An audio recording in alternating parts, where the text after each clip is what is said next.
but I can draw 2 resources here, so I guess we're okay. We're not amazing. We've got Stifling Sting to deal with some of this early stuff. Confounding Ire. We'll keep this hand, but it's not great.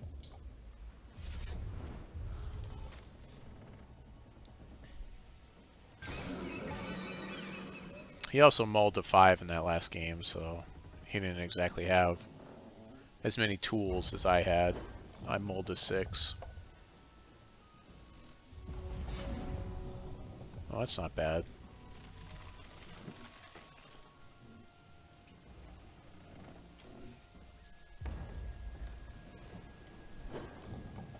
So with this we can get to Sapphire, and we'll be ready to Confounding Ire.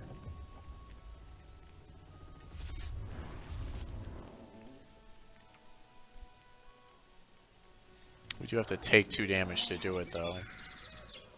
Okay, I'm not worried about that. That just makes 2 right now. It doesn't make anything later. I think I played against this guy before.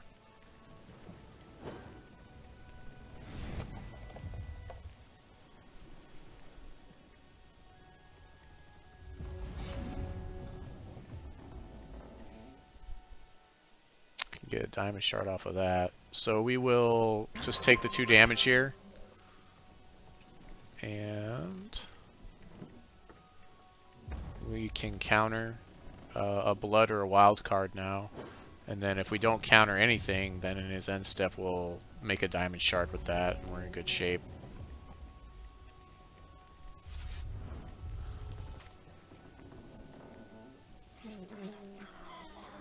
Yeah, I think I'll just say no to that.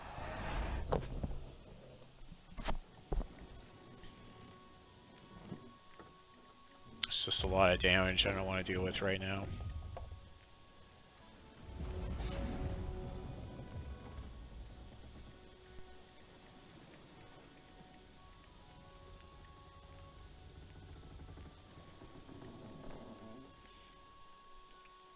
Alright, so I'm going to play the Ruby Shard so we can still Stifling Sting here. Interrupt each action. So I can only interrupt actions. I can't interrupt troops with this. And that means constants and artifacts I also can't interrupt. Only actions with that, but I guess there's a chance he's going to use an action here. Also, we can actually just deal 3 damage to a troop as well with it, so that works. For most of the troops in his deck, most of them don't have more than 2 or 3 toughness. Except for that last 5/5 guy.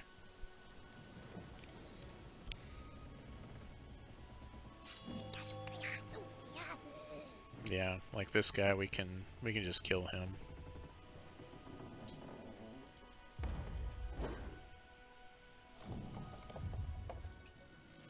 The wonderful thing is that those will shuffle into our deck. There's our Runic Upheaval. Let's get our Diamond Shard here. I'd still like to be able to Stifling Sting here, so we're just going to play the Shard and pass the turn. We won't play our Guidance just yet because that will not allow us to play Stifling Sting, so we gotta save the resources. We can actually go non-resource once we play Guidance anyways.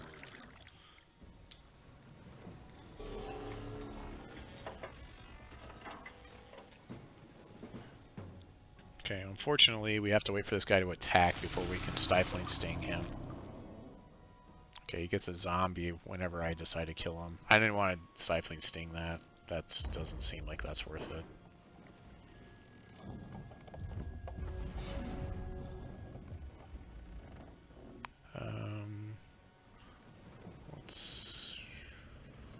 Runic Upheaval is important. But I'd rather, I know I have a target for Stifling Sting, so let's just Guidance for a non-resource.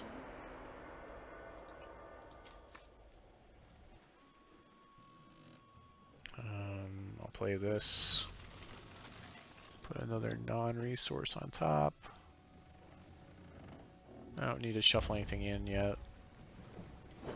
So actually we can, during combat, as soon as this guy exhausts, we can kill him with Stifling Sting.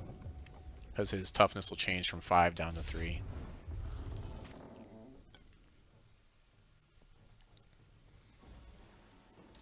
That's fine. So that'll make him 2 Dreadlings every turn.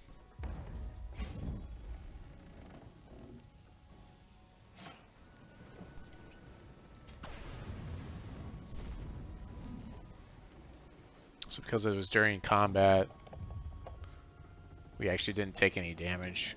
Because we killed him before damage was dealt. So there are different phases.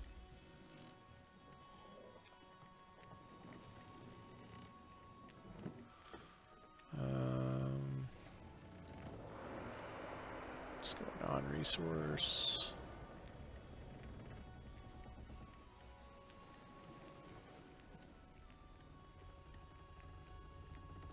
Well, if I put a resource on top, eventually I can play this Sabertooth. But with the non-resource, I can actually go Runic Upheaval. Actually, that's probably better. Or maybe not, because I was going to draw it anyway. It's okay.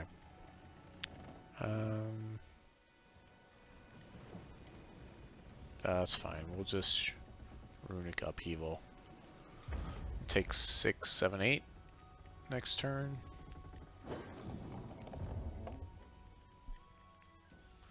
I suppose I could Stifling Sting this zombie. I could have also have cycled my Sabertooth to kill this guy.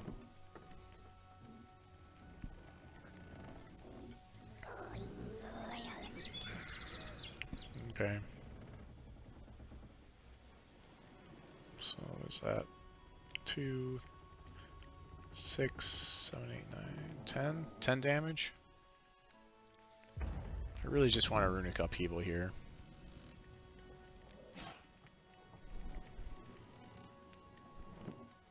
Ten's not so bad, right?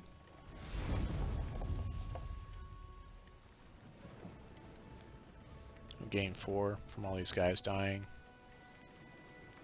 No, and sacrifice a troop and draw a card.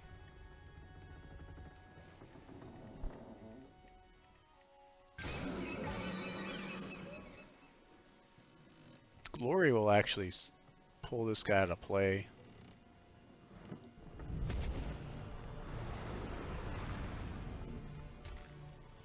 Light of Voltives.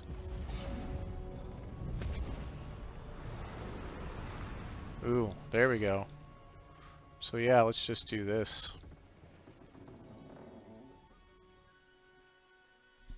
Hold on a second. Let's...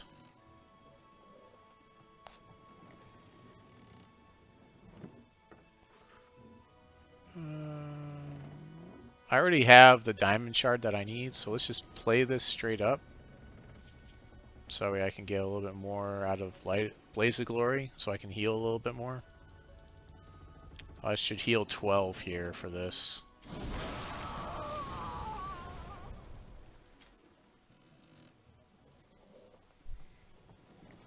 So we're placing this guy out of play and we're killing this guy, or one or the other. Oh no, I think it's the opposite. Yeah, I think I actually wanted to deal damage to this guy and place this one out of play is what I should have done. It's hard to know which one's doing what, which trigger. I guess I got it right. Well, that's good. Still don't really feel like drawing a card yet.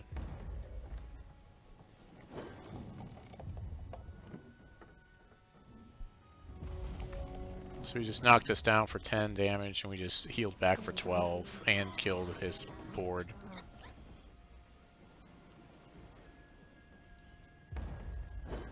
Unfortunately, this is not going to give us a resource the turn we play it. Oh, but this will. Sure.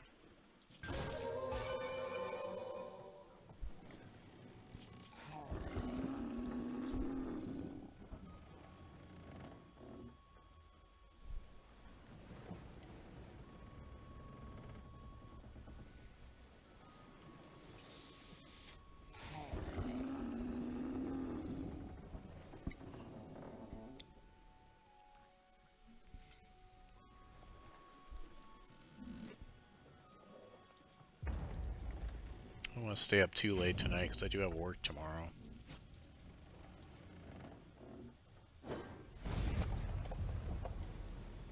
Maybe play one more game after this one, call it a night.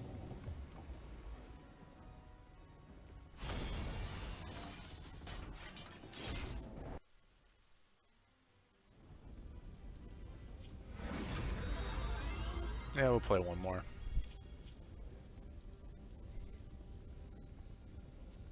Charlotte, what's happening in Charlotte? It's your Twitter trends for today. David Price, WWE Evolution, Steve Pierce, Kershaw, The Walking Dead, Charlotte, Saints, PJ Williams, Becky, and Thielen? Oh, I guess it's a sports thing. The Charlotte 49ers?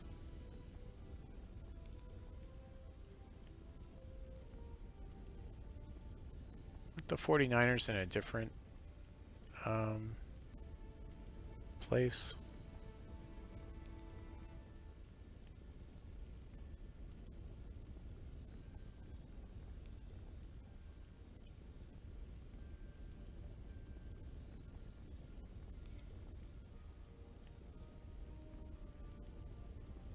Oh, I guess it's a WWE thing? Some woman named Charlotte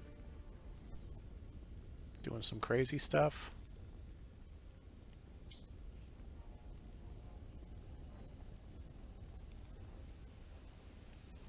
She looks pretty pissed.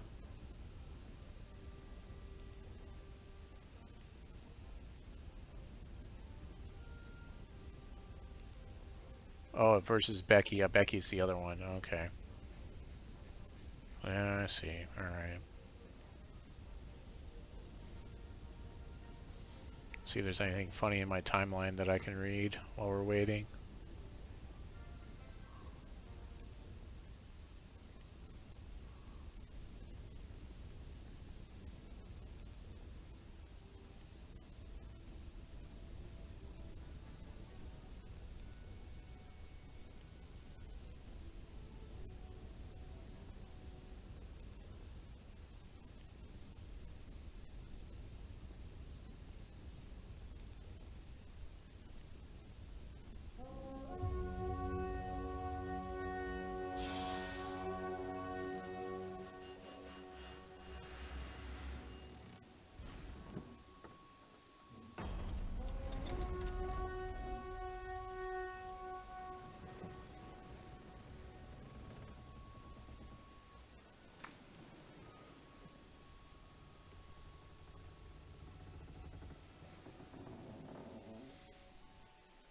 Alright.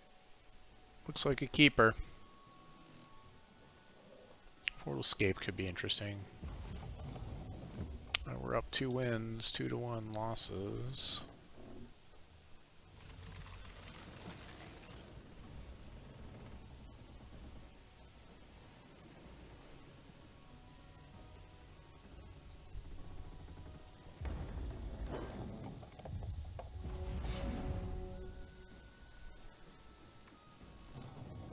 Okay.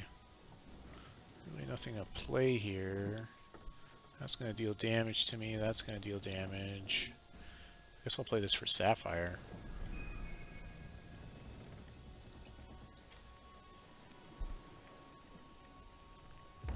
If we need Ruby, we can get to it, but... yeah, maybe Ruby would have been better there. Just take the damage on Ruby.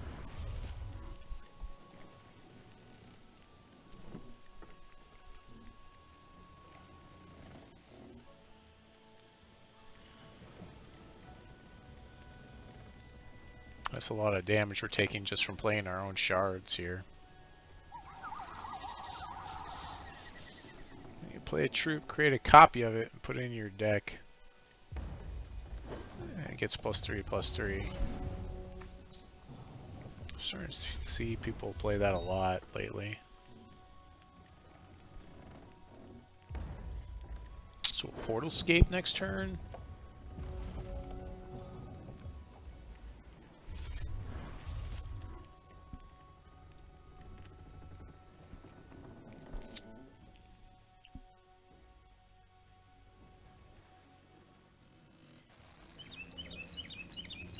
Oh boy, Lord Blightbark. So we gotta kill that guy with extreme prejudice here. Do I blaze him? That was a lucky top deck. Well, we're one away from being able to play hardcast our Primordial Sabertooth, so I think we're gonna go ahead and blaze here. Gain our 3 life. Plus, this is a much better card to play because it shuffles back into our deck.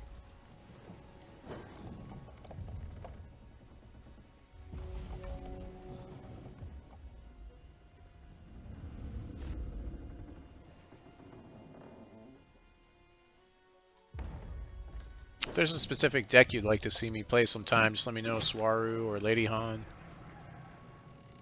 That's fine, we can deal with that guy. Just taking 2 damage. She doesn't do anything super special. In fact, I think what we want to do here is Hawkward turn that thing and then Eldrithian Glory the following turn. And play one of these. So if we play this for Sapphire and skip the Diamond, no, I think we want to do this for... Let's do that for Sapphire. Take 2 damage. And let's do Hawkward turn on that. We have to do it on our turn, because if we do it on his turn in response, I think the thing is still on the chain, so I think it triggers as soon as it hits the chain, so we need to do it on our turn. We definitely want non-resources here. And then next turn we can take no damage on these. And play Eldrithian Glory. We'll probably play this one for our diamond. We need 2 diamond shards to play our Eldarthans. Eldarthans? Eldarthans? Eldarthans? Eldarthans. Eldurathans? Whatever. That's 5/5 that's going to sweep his field out and place him out of play. Oh, wow. Well, that throws a wrench into things.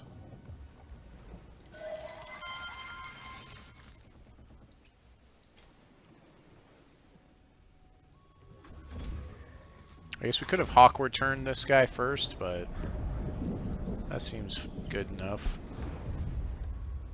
If we want to, we could trade. But I think I'll just Hawkward turn this guy in the following turn after he swings once.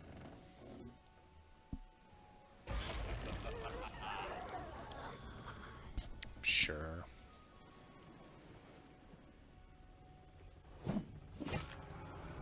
Seven seven's pretty good. Hawkward turn takes care of it though.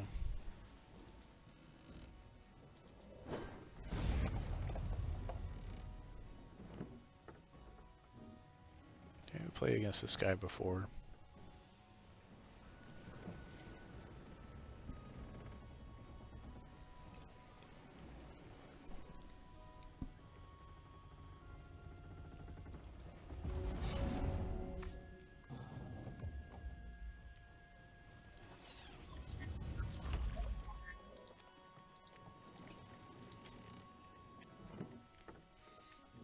We'll see if he buffs this guy again, because I can do this on his turn.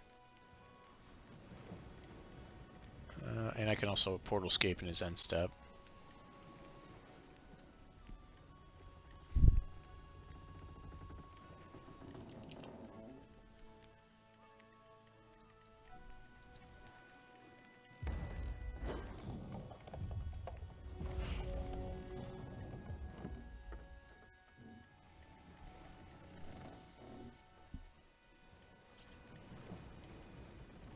I think he's going to have anything that makes this guy like untargetable.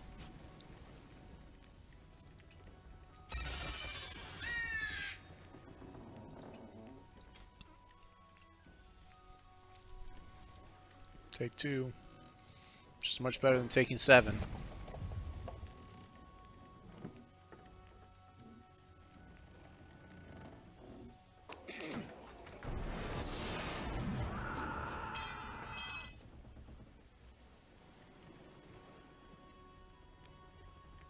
Runic Upheaval with our Portalscape. Of course, it's going to change, unfortunately, next turn. This rotates to different things every turn.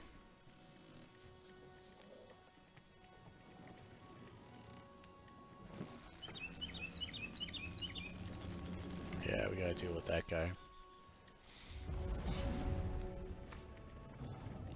Oh, well that works. So we'll play this guy and sweep his field out. Basically, it places anything out of play if it has 3 or less toughness. On our side too. If we had troops, it would do it to our troops as well. Your deck.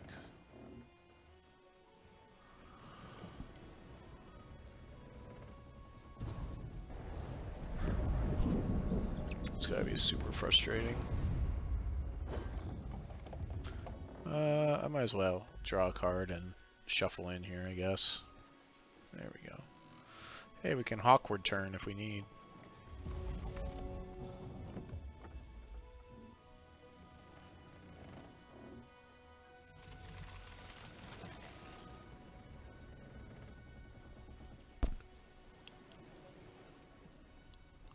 Ooh.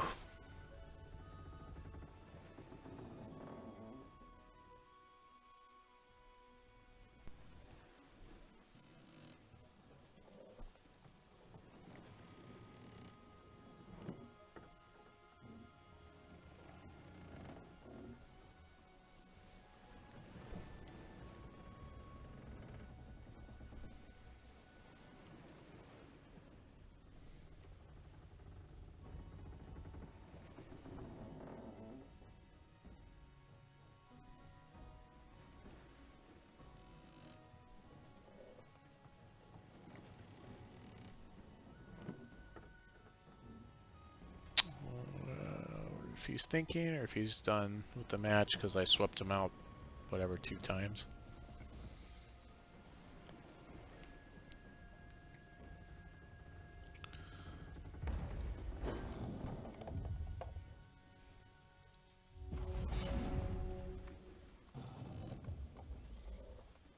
Champion discards a card, bury cards equal to discarded card's cost. That's not really useful.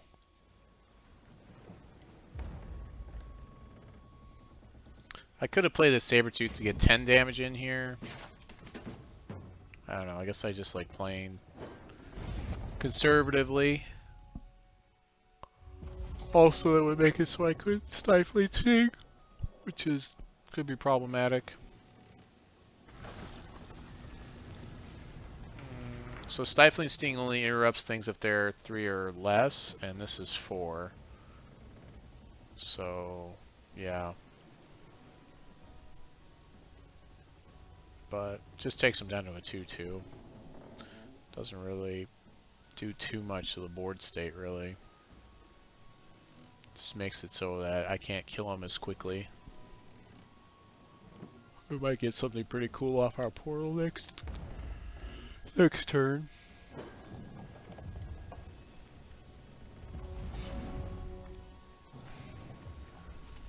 Still want non-resources. Transform target card in the opposing crypt into a Tome of Lore. Then put it in your deck. So I can steal his cards.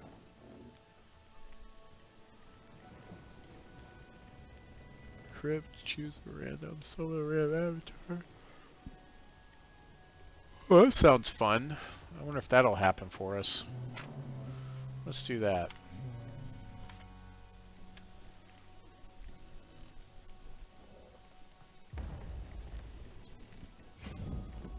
Plus we can end step. We can do that in our end step because we can do that anytime. So basically we're going to take his cards, transform them into those tomes, shuffle them into our deck.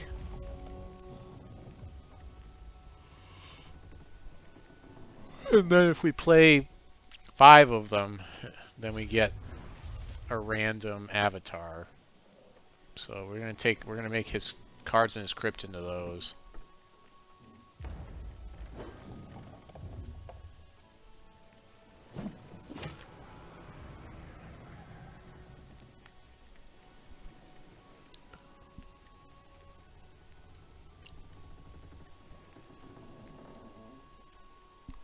Whew.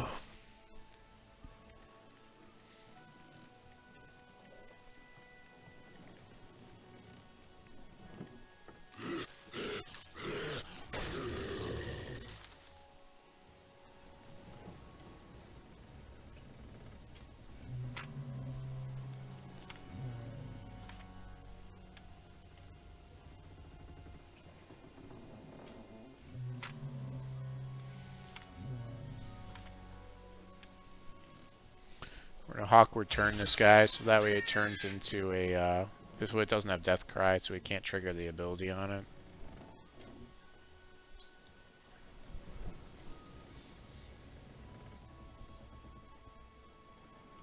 Still made it a 5-3 for the turn.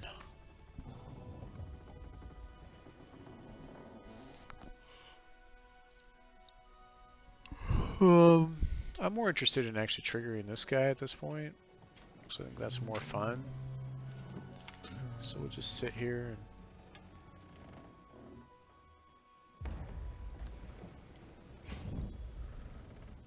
do our Stifling Sting or whatever.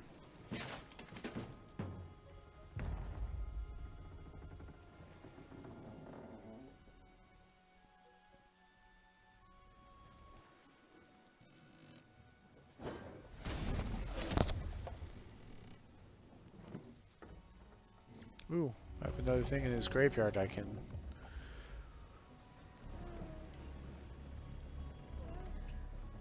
He's not going to be resurrecting anything from that crypt. This thing needs to target stuff when it comes into play. Otherwise it does like basically nothing. Oh, I guess he's going to try to target the other one, but I'm going to kill it in response anyways, so he has no target. And then also I'll place it out of play. It's just rude. We're going to make this happen. We're going to make this 5-tome thing happen. It's going to happen for us.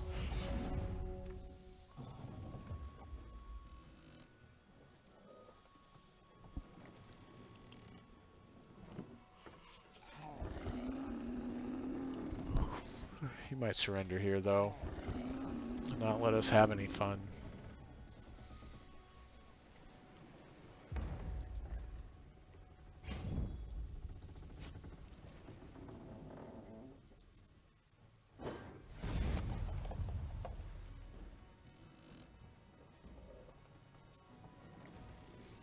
Starting to fall asleep here. That means it's time for night-nights. I would say even in the room itself, I enjoy having this much light. This is a lot better for me. Ooh. He's going to try to target and put it in a play. I'm going to go ahead and place it out of play. Just to be rude. Ta-da! Oh, I guess he still gets his zombie. Okay.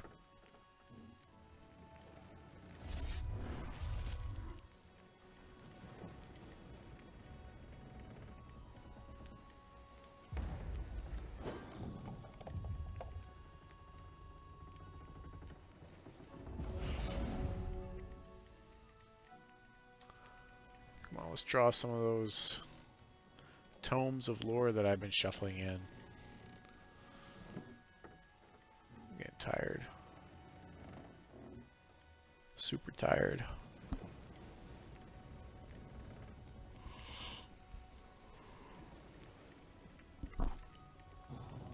That's not a tome of lore.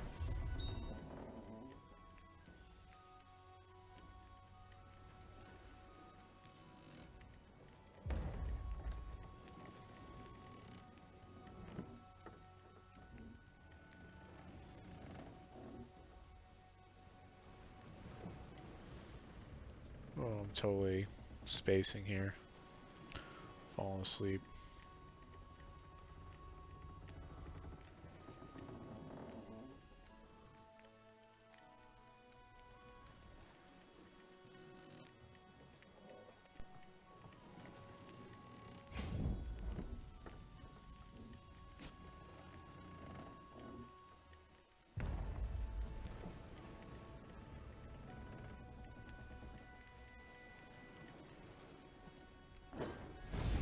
Wow.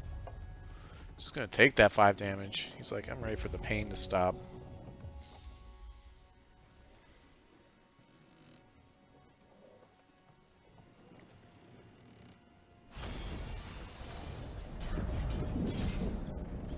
It's probably like, why isn't he swimming with the other guy? Had all that cool stuff in the deck. Oh, I guess that was just game 1. Side in. No, we don't side in that. We side in our blood counters. Clash. Maybe Scars of War. Yeah, because he does have these 2 drops. They're annoying. Get rid of that. So we definitely want all of those gone. Take that down.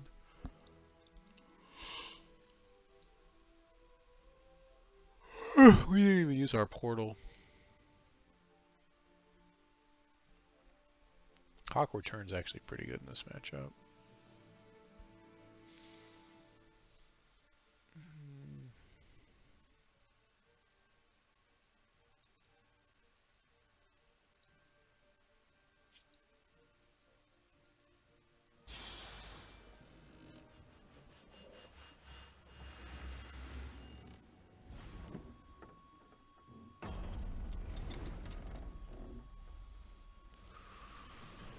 Oh boy.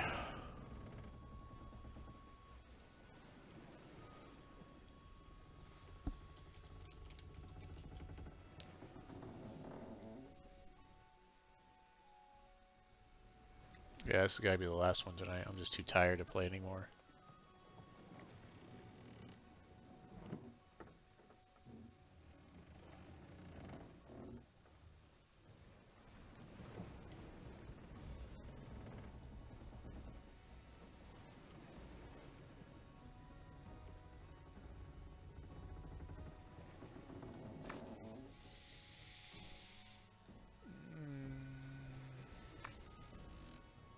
This is pretty awkward, this hand, but we're up a game, so I'm gonna keep it.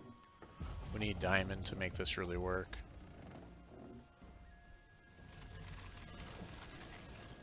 So we'll go resource here. We can counter, which is good. Can't play anything else though.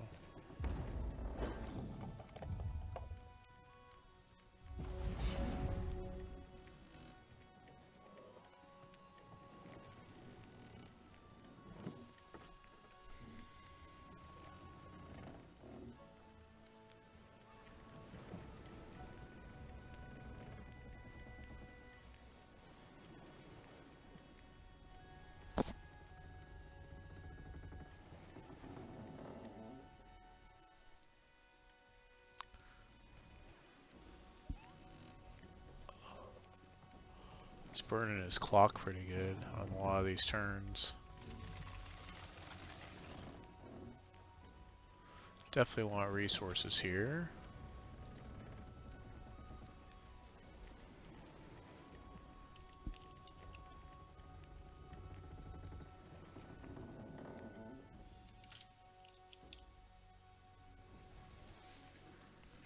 Go grab something real quick. This guy's taking forever on these turns.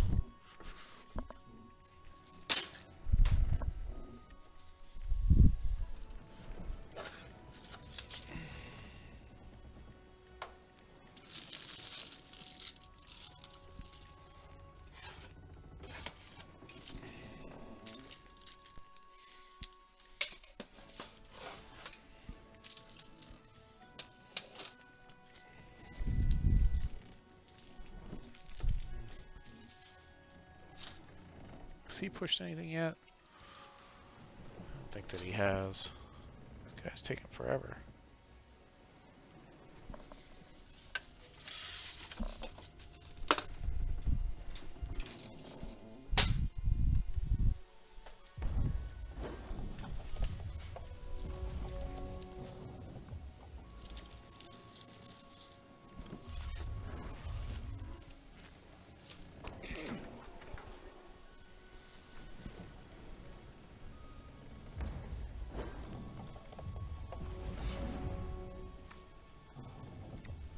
we go.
Oh boy. Yeah, I should have held up Confounding Ire there.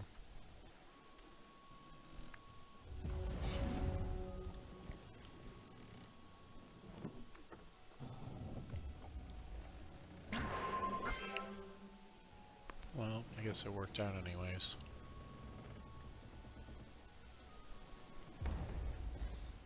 Blaze of Glory will place this guy out of play when it kills him, so he won't get his trigger off the Death Rattle in effect anyways.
Hey, what's going on, Tart Flets?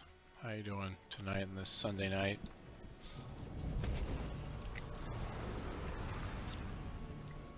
I'm just hanging out playing some Hex here. So I hope you enjoy the stream. I'm just gonna sweep out his field, make him tilt here.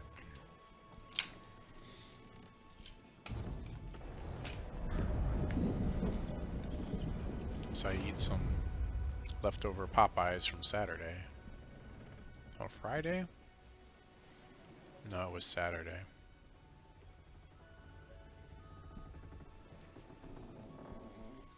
Man, French fries are just never good when they get cold.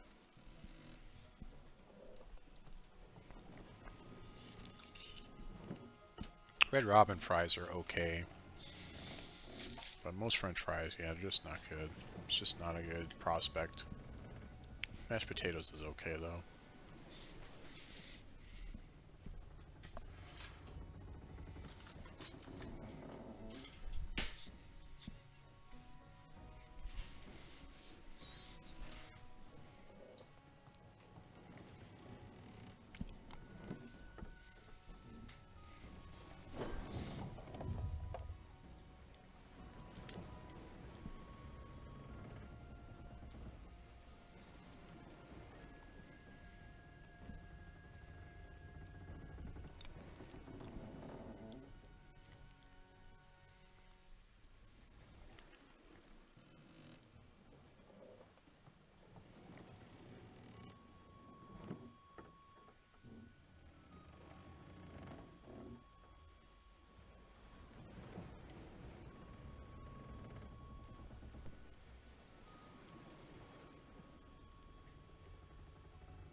It's clear to play whatever he wants.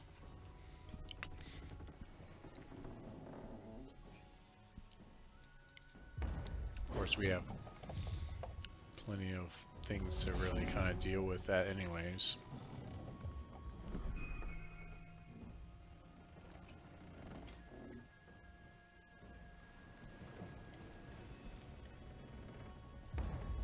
Don't really want to play my Adjudicator because it doesn't draw me any cards here.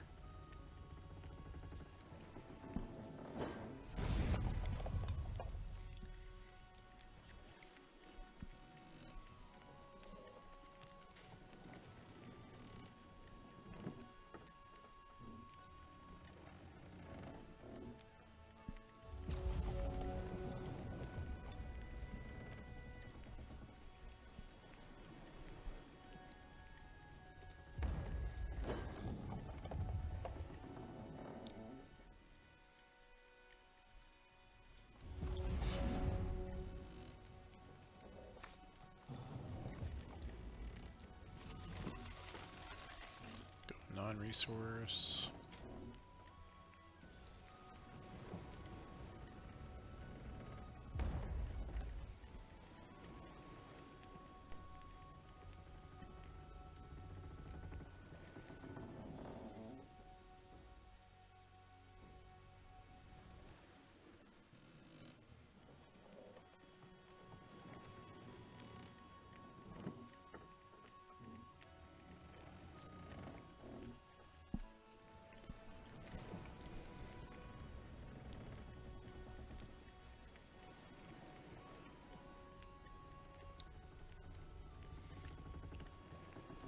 I think this is the thing that really just kills me about Hex is the downtime.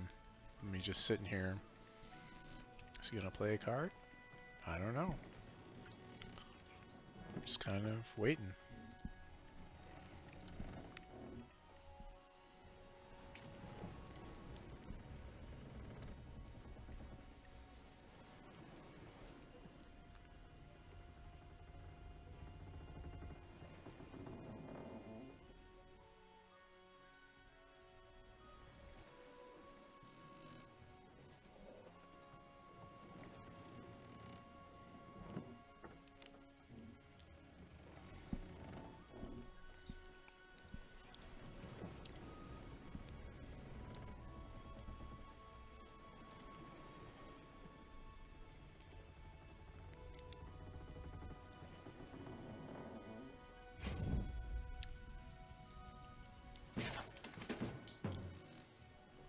He was trying to get me to see if I could miss my attack phase. It's a classic move. Classic move.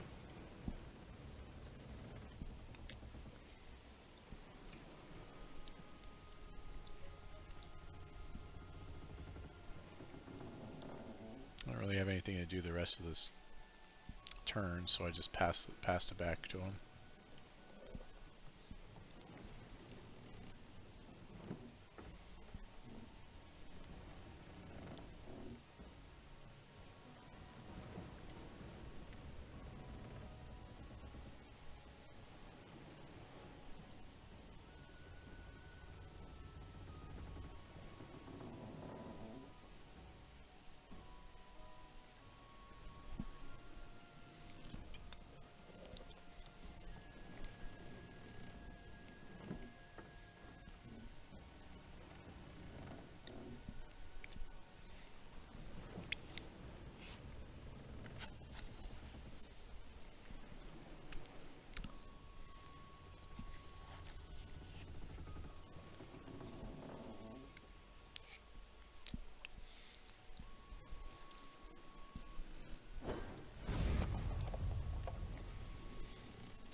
I feel like confounding this guy just for the heck of it, but drawing that one card doesn't really matter that much to me.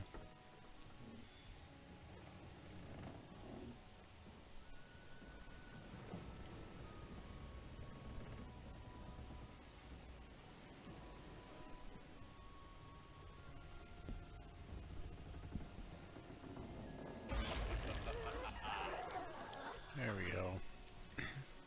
That's a card we can counter that one to defend our guy.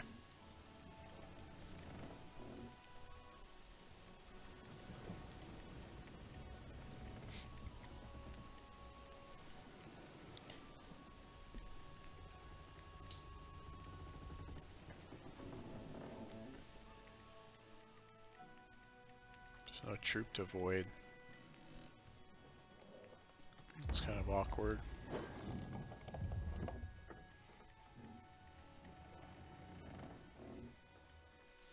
He's gonna run himself out of time, like I did yesterday.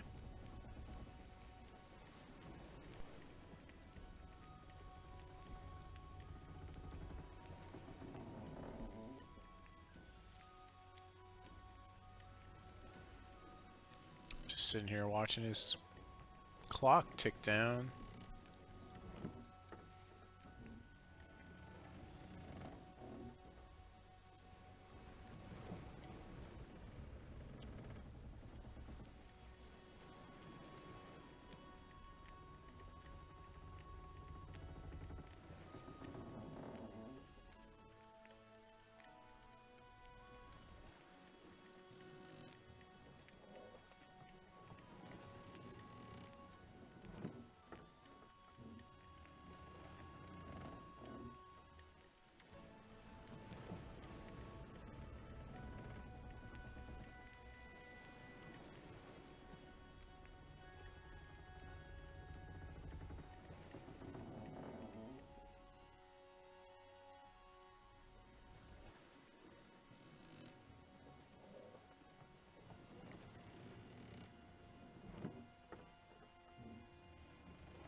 I'm just looking through my Twitter timeline because this guy's taking forever on these turns. To try to find something funny to read to you to entertain you guys.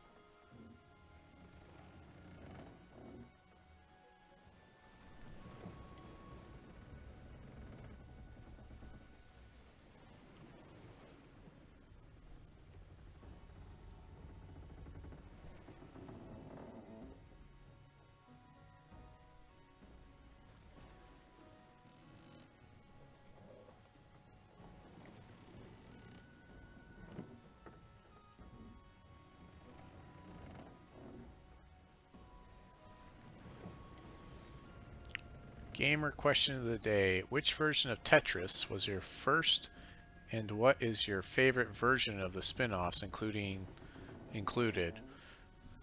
I played Tetris originally on the original Nintendo, and then in that era it was on Game Boy, and I played it on somebody's Game Boy at some point in time. And I think my favorite one is there's one on Super Nintendo that has a lot of really cool stuff, little add-ons, things. It's got like different designs for the Tetris blocks to fall, like, and it's got ones that have 5 and 6 instead of just having the normal 4.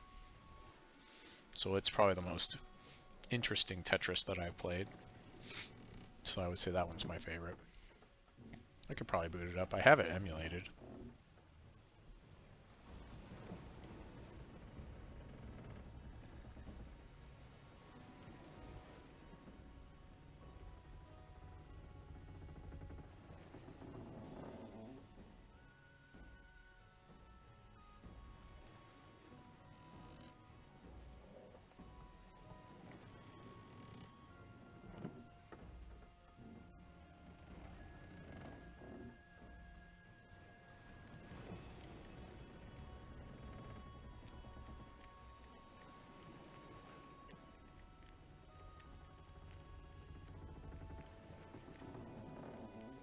Oh, look.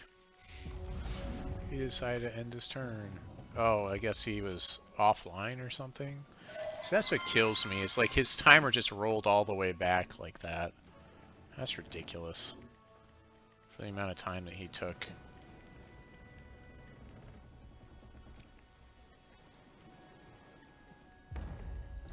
I guess he disconnected and then he came back. But usually when I disconnect, it does not do that for me. My timer keeps running.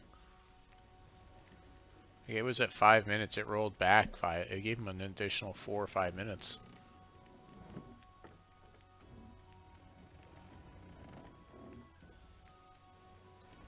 I'm guessing he's playing a foreign country or something.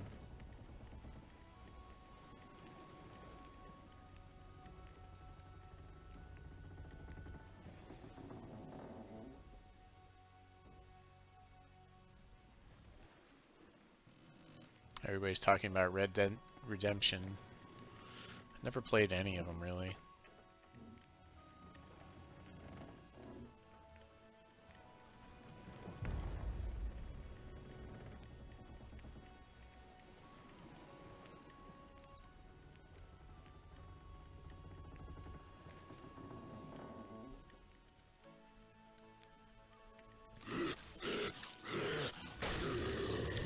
Okay. Saw Hawkwood turn in.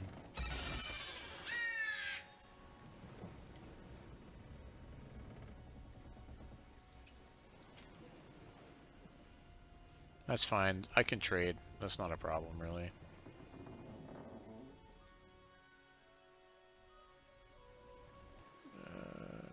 Actually, I can just revert him again, right?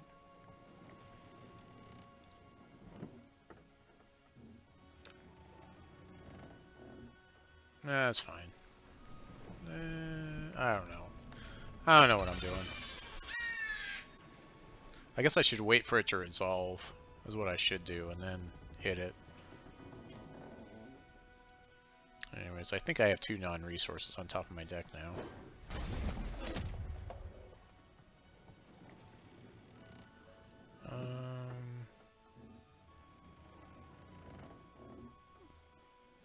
Yeah, I'll shuffle in and draw, I guess.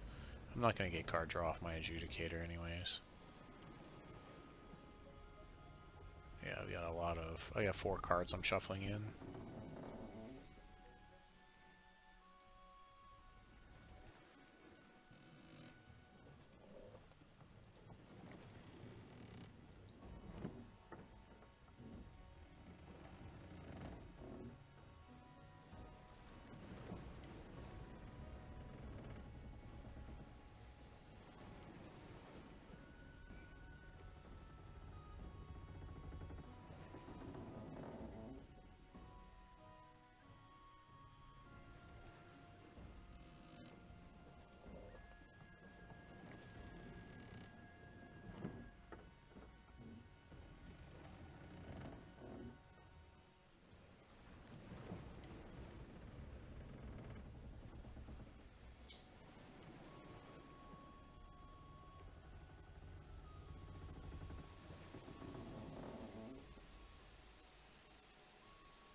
Yeah, I just don't know what the deal is with this guy's connection or something.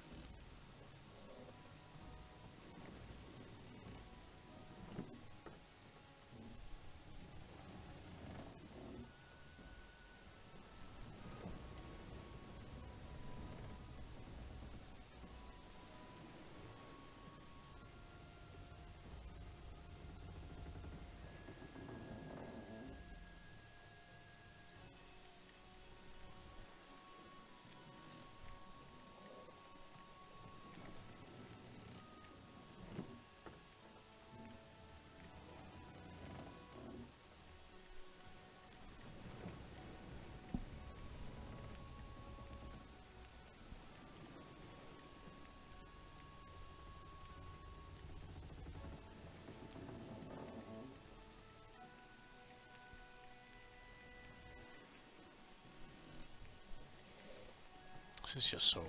Ugh. It's making me want to play Hearthstone right now. There we go. Straw card. See how long this takes. There we go.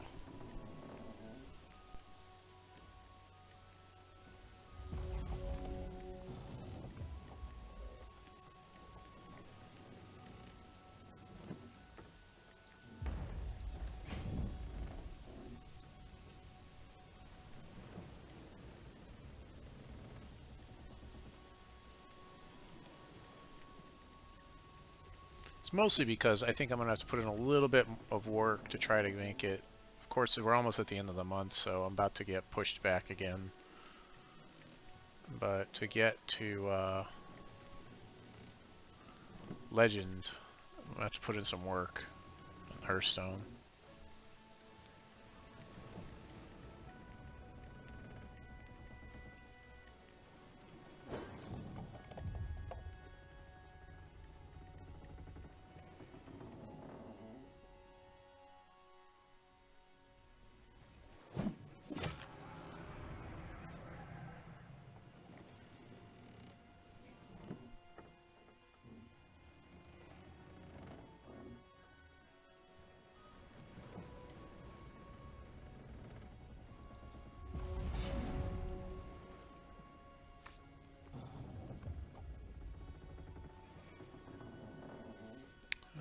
Upheaval here. Guidance. Guess I'll ping that guy, let him draw a card. And then we go resource to trigger our upheaval. And we can Blaze of Glory and place that guy out of play. Swing for 5.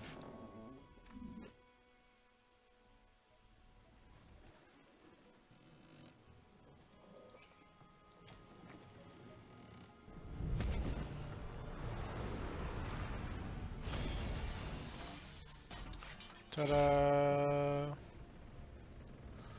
So that's 3 wins and 1 loss tonight. To rank 71. Like I said, I wonder if I could make it to rank 1.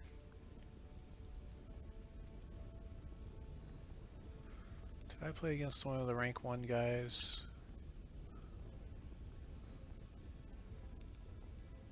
Hey, what's going on, Hex Havoc? Good to see you hanging out. I see you still stream Hex once in a while. That's nice. I guess I got my Necropolis sleeve. I'm actually about to get off. I know you're in like a weird time zone from me. Like in Australia or something.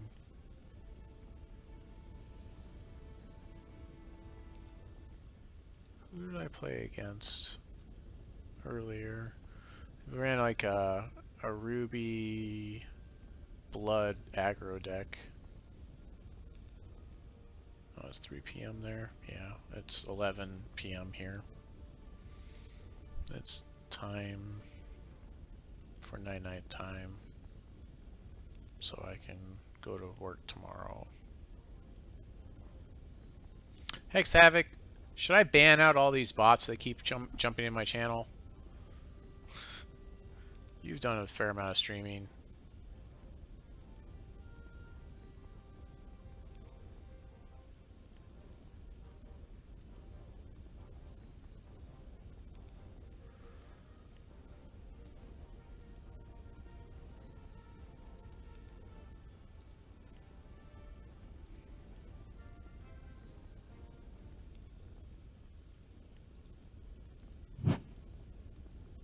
Yeah.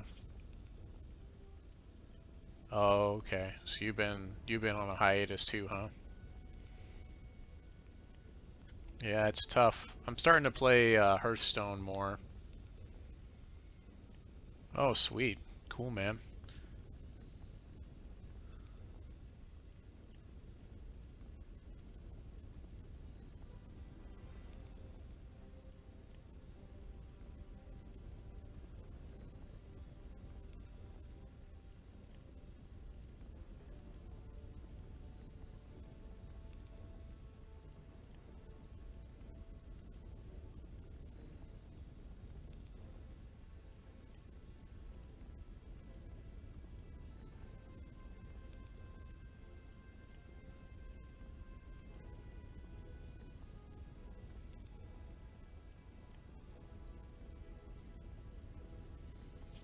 So,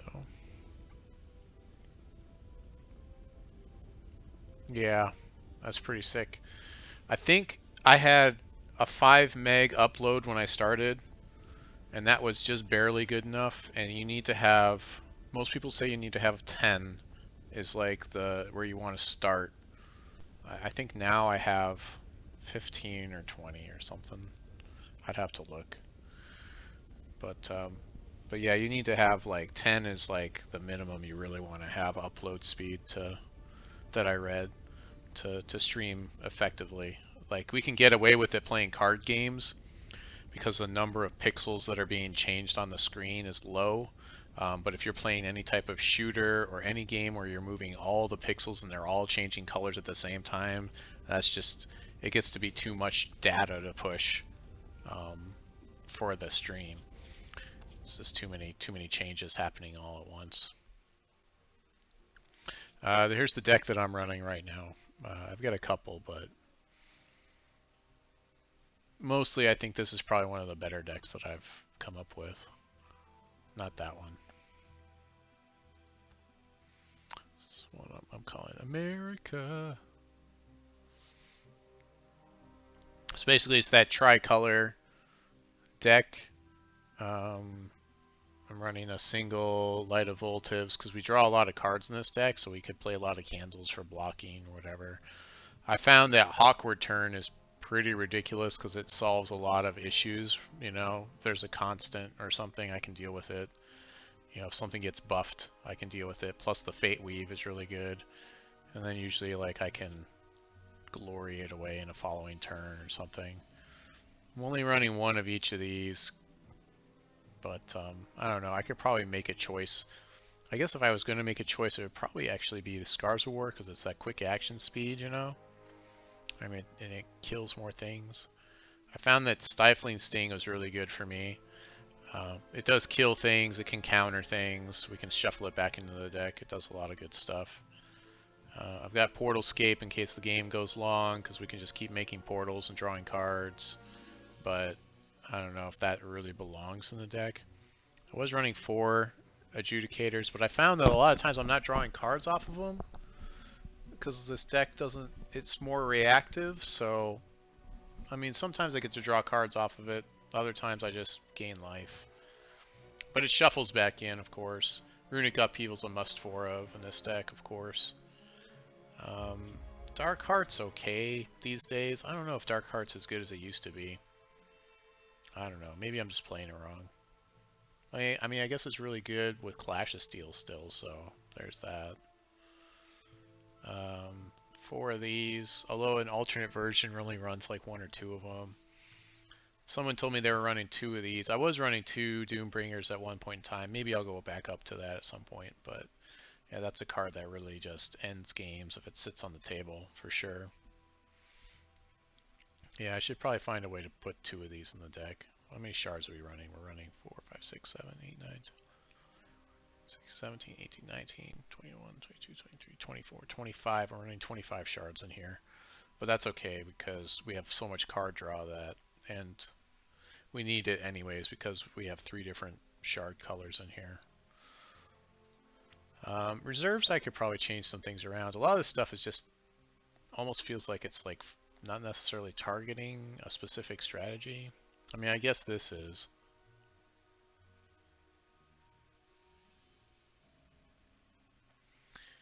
Well, I mean, there's a lot more creativity with Hex, but as far as the number of people playing the game, there's just not enough population now. And we need a new set, so I mean, I can only enjoy playing the cards for so long before it is that. I mean, I think people figured out the best decks in the current meta probably months ago, and so it's kind of a weird situation we're in right now because most of the people that are playing are probably not really pros or not really good at card games per se, and so like they're just trying stuff out. It feels like a lot of times when I play against these people, a lot of the decks I'm playing against, or a lot of people, especially on the ladder up, like they didn't even have 60 cards in their deck. They'd have like 70 or like 200 cards in their deck. Well, I have no idea what Corey's been up to lately, so I don't. I have no idea.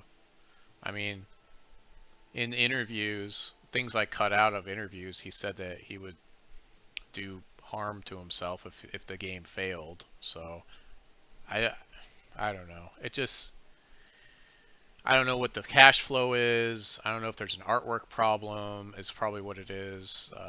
Developers. I don't know if how many people they've got that they have to pay to run the servers.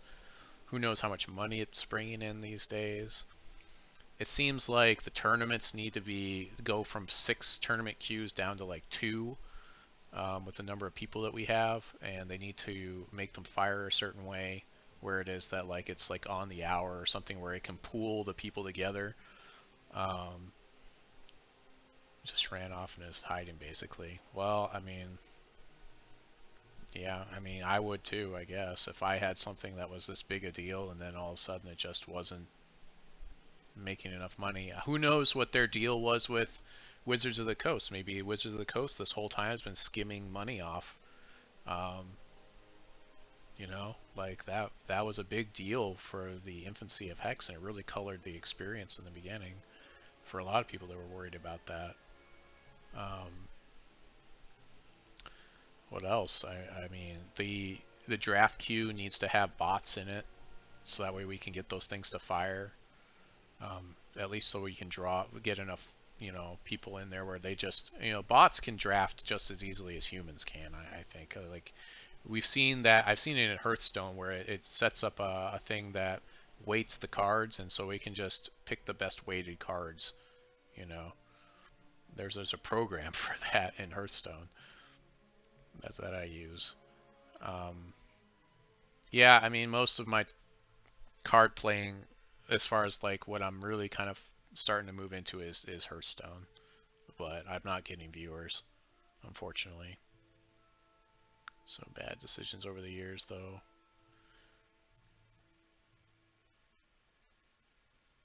Yeah, I mean, I've got plenty of VIP tickets that I never used. Should have always been like Kickstarter targeted different types of players and actually advertise in the game itself. Yeah. I mean, it does feel like there was a lot of discontinuity with things. I think that the dream of an MMO card game, we've seen how that's probably an impossible dream. The only thing that could be close would be if you had an MMO already and you had a place where you could go and play the card game in the MMO client, but it wouldn't be the main part of the game. It would be a lot like in Final Fantasy VIII, you know, how there's a card game, you know, and Final Fantasy IX, which was a better version of that card game. But I don't think the idea of guilds or some of the MMO things really works for Hex. The PvE is fine, but it's not really MMO PvE. So it's not like you can do it with other people. Yeah. Yeah, exactly. Yeah, moving around on a map isn't the same, like, you know, as walking around in an MMO world, which would have cost them even more money to build that out because, you know, now we're talking about 3D models and 3D characters, all kinds of stuff that would have had to have happened. And at the end of the day, if this is a game about playing a card game, it doesn't really help those people out there doing that, and that's resources that are mostly wasted. Yeah, I mean the top-down 2D sprite thing, we could have done that. That could have been a possibility.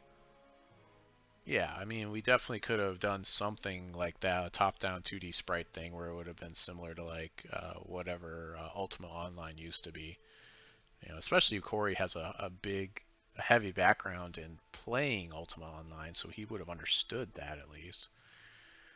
You know, um, I'm not mad per se. I mean, it had a good run. I had a lot of fun, met a lot of really cool people, and it really kind of focused me on getting my bachelor's degree and moving into the game industry, making my first video game, and now I'm on my second video game, I guess you could say. That's going to be hopefully a commercial project, and yeah. Um, but I have seen a lot of other things in the industry happen over the years where, like, right now, um, I mean, I've seen companies come and go at Gen Con. I've seen people work at a company one year and then the next year they're working at a different company or they're not in the industry anymore. I've seen companies close down. I mean, the gaming industry in general is very brutal, is what it seems to be a running theme.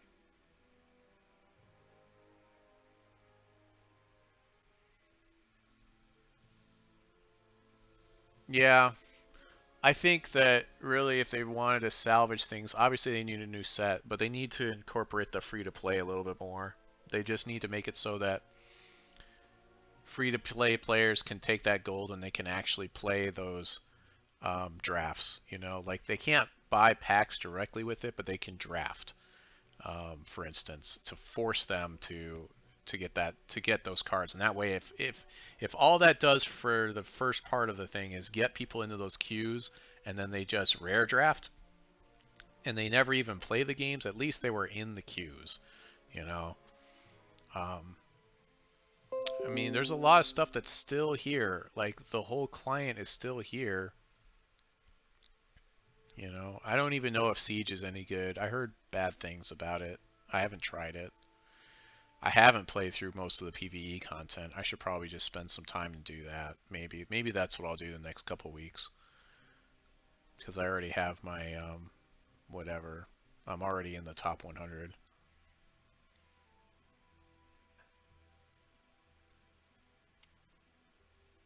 The five shards. There's the five shards tournament as well every week, but that just gives you packs for a set that, yeah. I think what would have maybe saved them some money, and it would take a lot to really kind of go in this direction, is if artwork is a big part of the problem, because they have to spend all this time and money and effort getting the nice artwork for the game. I think if they moved into a 3D model direction where they had 3D models of all the different races and things, and then they could pose them in different things, and then take pictures of those and put those on the cards, it's not going to be the same. It's not going to be the exact same quality. But I mean, you only need to get what's going to, kind of come across on the sets.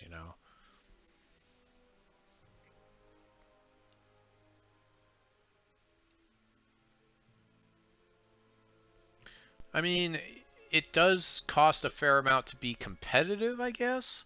I don't know. It's probably I haven't looked at the top decks or the top cards lately, but to build a competitive Magic deck, for instance, I mean, usually it's between $100 and $200. For Hex, it seemed like it was more like $50 if you're gonna just buy singles. But the price point of drafting, for instance, is $7, but it's really more like $4 to $5 because you're just gonna buy your packs on the auction house. So for 4 hours of entertainment, $5 is not that bad when it is that I'm paying $10 for fast food.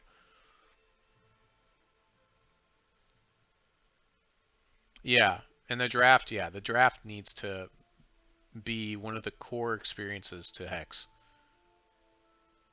Yeah, I mean, I'm not an economist. I'm not running this game. I haven't run an online game. I don't know all the ins and outs of what might be going on behind the scenes. There could be a lot of different pieces of information that really color what's going on. Um, but overall, I mean, they still delivered a product, and it still was a solid product while it was running. It still works. This thing could run forever like this, and it'll be stagnant, and people will simply enter the game and exit the game. And I think another thing what they could do if they're really having an issue and they can't buy a new set, here's what you do: you just make a set out of the old cards and you bring them back. You just do a throwback set as the next set, and you shake up the meta that way. Like we have metas in Magic when you're talking about the what's it called, modern, right? When you're playing modern, what do? They mostly just ban and unban cards. Yeah, new sets have an impact on modern, but it's usually between 1 and 5 cards per set. It's not really that many cards have an impact on modern because there's just so much power. The power level of the things that have already been printed in modern is ridiculous. So they just ban and unban things. And so, like, for instance, they could do something crazy like bring back some of the set ones. They could have a vampire block where it's just all the vampires come back.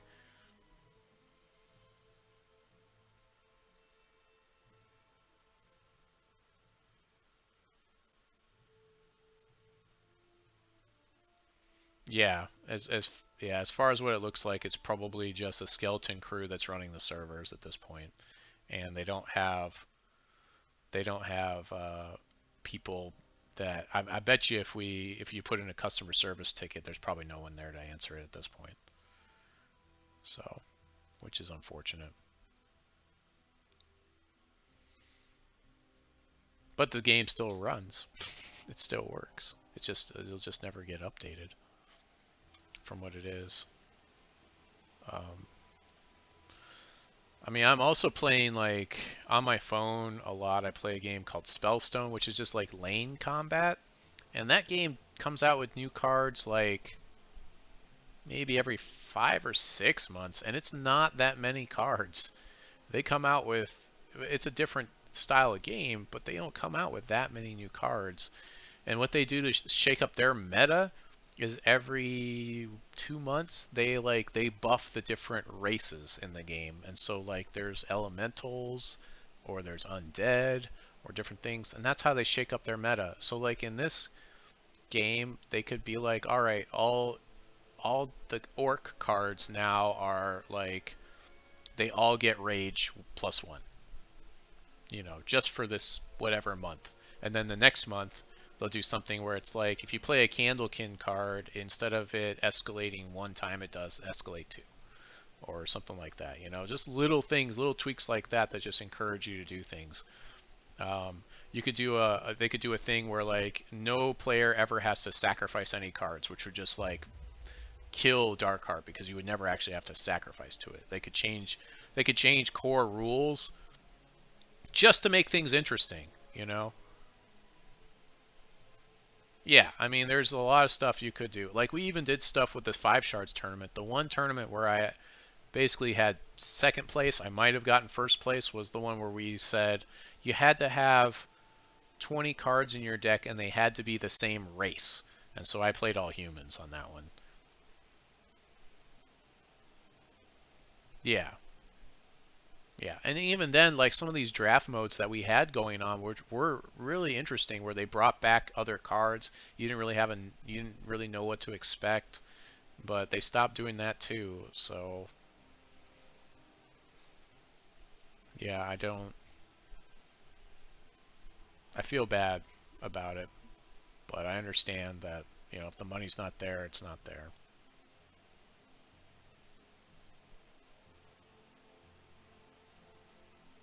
Yeah, we never got the Wild West format, right? You did get to do that if you showed up at Gen Con. There was one time when you got to do that I remember. Yeah, in fact, I don't know. I think I have a video somewhere of me doing it, but I can't remember.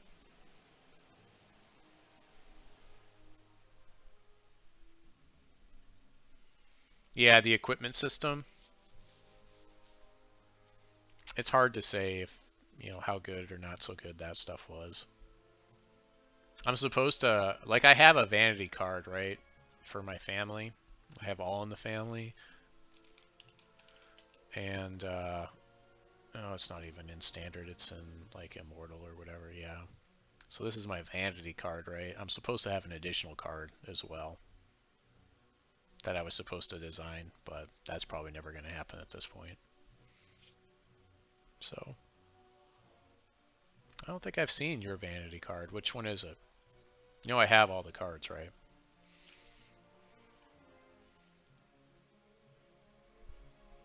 Does it say Havoc on it? No. Invoker, Grand Invoker.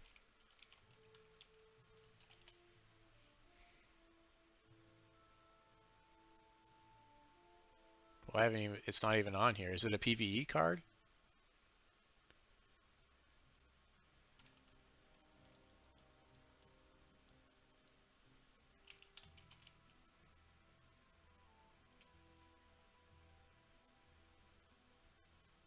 Oh, there it is.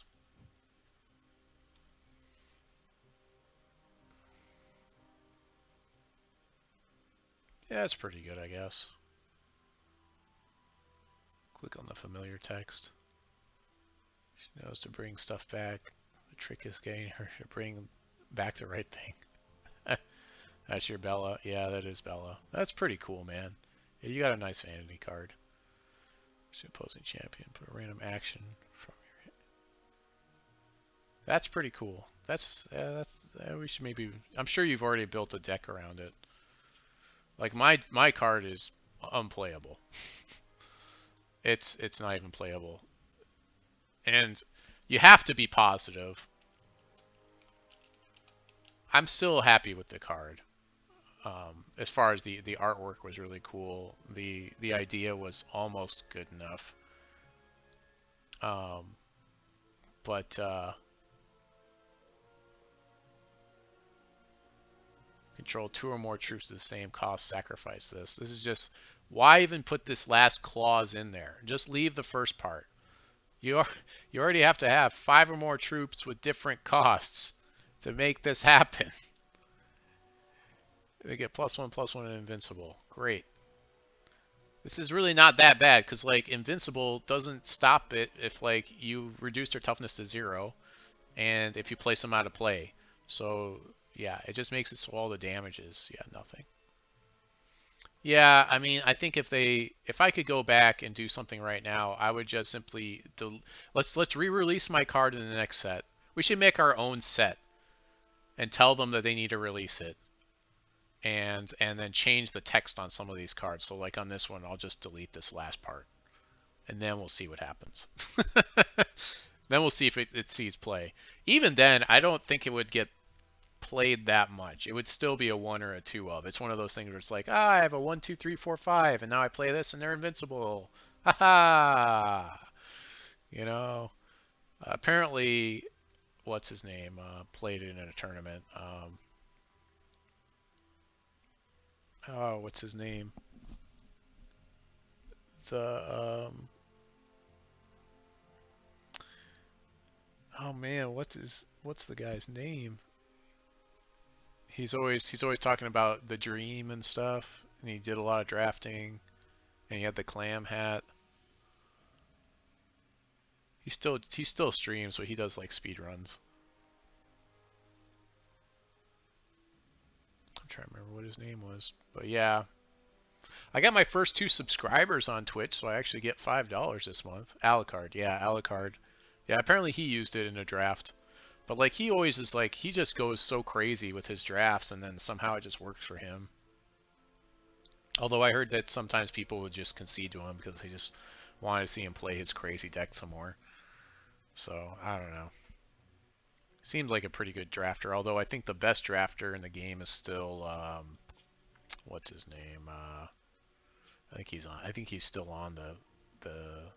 I think he's still on the board too. What's his name? He's been in and out of Hex a lot. Limited. Is he still on here?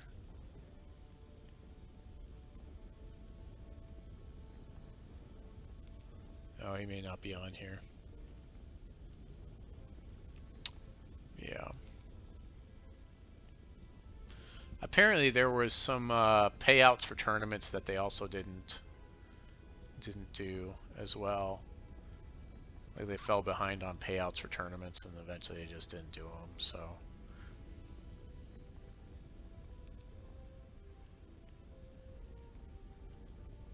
Yeah, I'm not seeing the guy's name. I'm trying to remember who it was. Yeah, well, I'll tell you at this last Gen Con, like I'm still waiting to get paid for that as well. And I'm not gonna say what the company is because I don't want to badmouth them, but that money may not come in either. So that's kind of like the game industry in general. But a lot of times it's because these companies are folding. It's not because they're being douchebags. Although maybe it is. I don't know. Who knows? Yeah, I worked the last Gen Con. And yeah, so they owe me money, but I think it's not going to come in. So.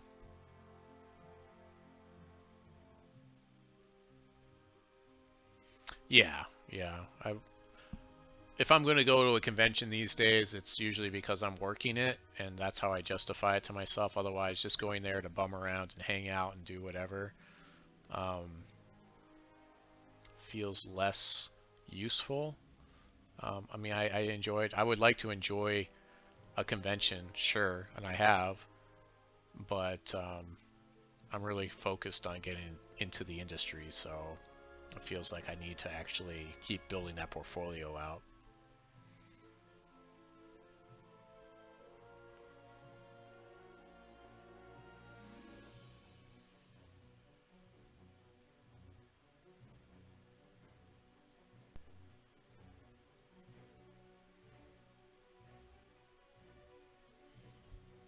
Hmm.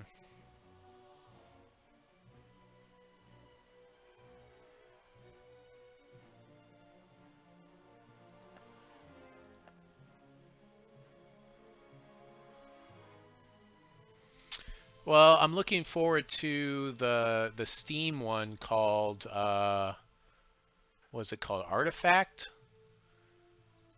Um, I think it's called Artifact. I have it saved. Hold on, let's pull up Steam. might be on my store, my wish list, I think. Here, we'll flip over to it so you can see what I'm looking at. I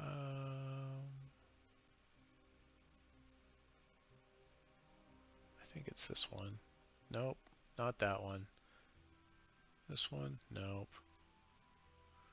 You know what? We'll just add it. I'll just add it as a source. There we go.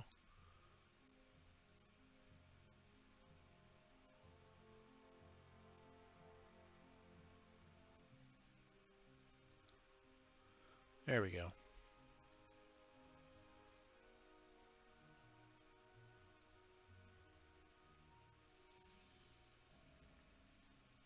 Oh my goodness, what did I just move?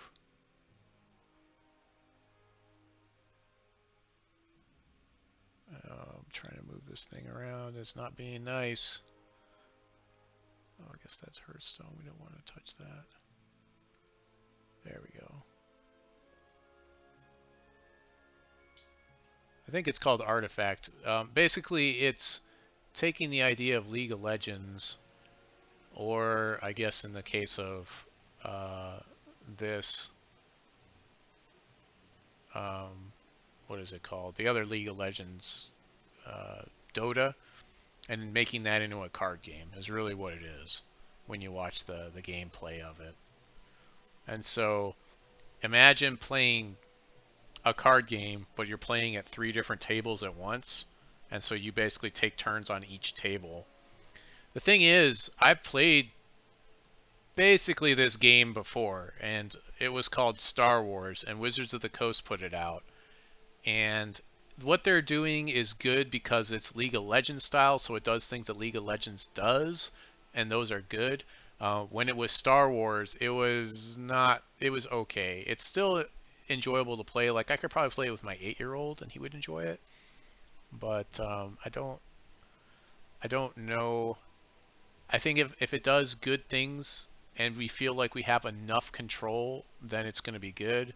But if it feels like it's out of control and it's just a lot of luck, then that's really not going to work. Where's it? Store wish list? Wish list. I think it's going to be on my wish list.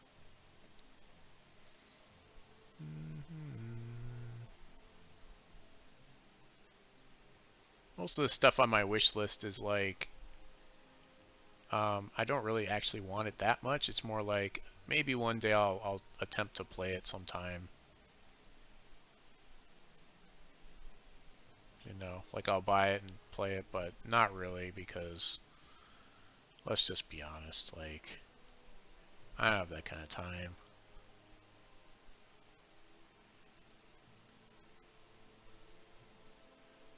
Here it is, Artifact. So yeah, it's coming soon.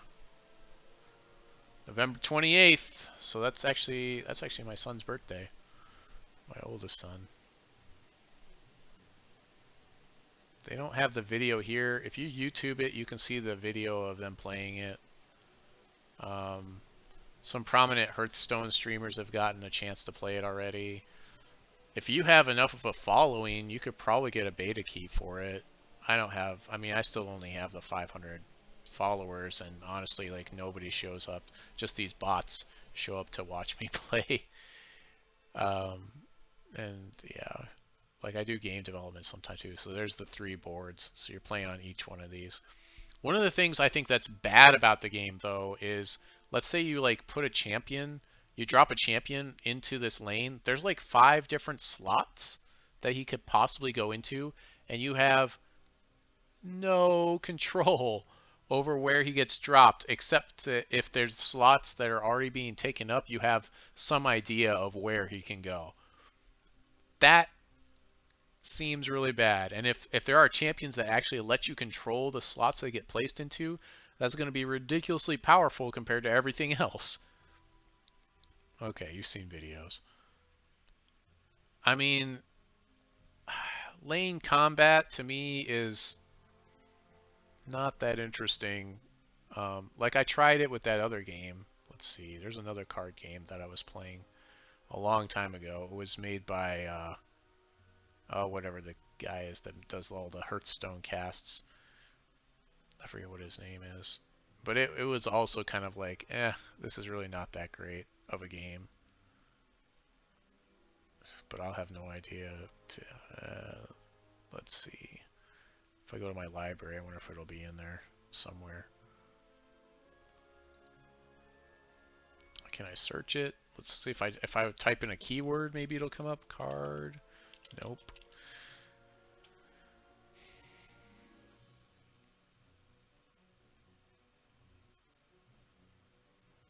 $20 isn't that bad.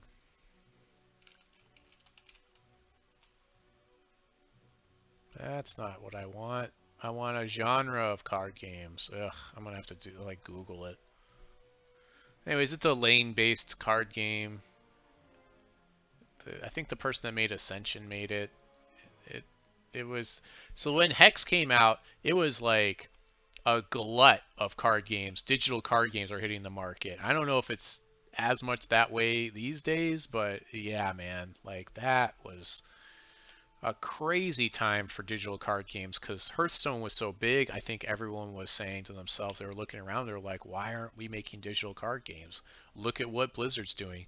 But the thing that people don't understand is that Blizzard already has a following of people and already has all this intellectual property and artists and all this crazy support and stuff. And so when they come out with stuff, as long as it has mass appeal, it's going to do well. And it still is this way with Hearthstone. There aren't really tournaments for Hearthstone. There are tournaments that players make for Hearthstone. The game is still not really designed for tournaments. It's designed for casual players, you know, and it's gotten a little bit better, I think, as far as the amount of choice that you have when you play a match of Hearthstone, you know, beyond your deck, like when you're playing the match.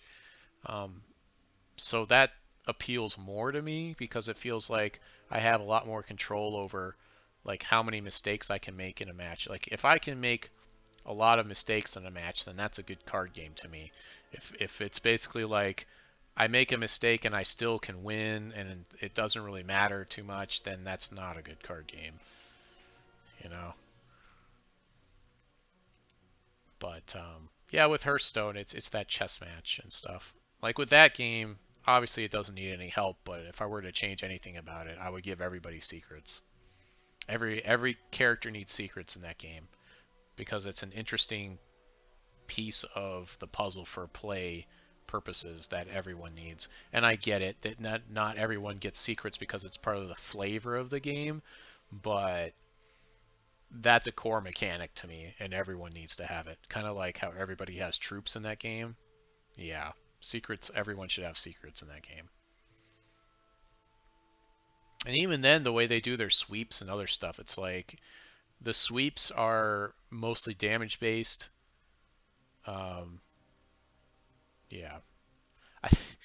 I, I remember I was at a card game tournament once where like I'd said sweeps to someone and they're like, "Oh, you mean like a sweeper?" And I was like, "How is that different than saying a sweep? It's like the same thing. You kill everything on the table."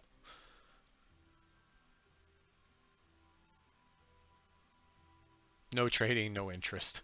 Yeah, well then yeah, you don't have intrinsic value to your cards, which somebody pointed out. So I think one of the funny things is like some of these Hearthstone streamers are kind of like I don't know if they're bad mouthing it or what's going on exactly, but there's one in particular that's coming out with his own card game, and he thinks it's going to be like the best thing ever. So he's a Hearthstone streamer and a competitive player that's bad mouthing Hearthstone now and playing up how good his game is going to be. And everything that he mentions in there is the same things that you get from playing Magic or Hex. Basically, he's like, oh, your cards don't have any value. Well, you'll be able to trade in our card game, you know, that sort of thing. But he's designing a game that's basically a deck builder.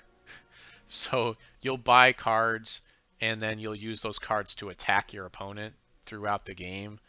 And there's videos of him playing it, and I was like, I don't think you understand how hard a market that playing that card games are. At least he's built a card game that seemingly would be hard for someone to sue him for. Like it doesn't seem like as far as like deck building, I think that's pretty open these days. Like that's not something that someone feels like they own. Um, Dealing damage to people's faces and stuff, yeah, that's fine, whatever. But it's hard to say. What is this? What is this? Steam blog? Oh, I'm not gonna read that. Yeah, the Steam store is still bad though, as far as trying to find things. Like I tried to find a keyword. I can't search on a keyword, apparently.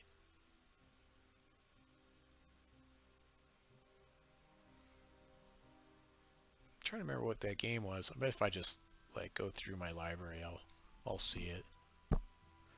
I'm making a fantasy strategy game. I can pull it up in a second. Let me just go through this real quick to see if I see that card game. And I'll pull it up. It has a demo that you can download and play, which is stable. And the last version of the game is less than stable, but yeah.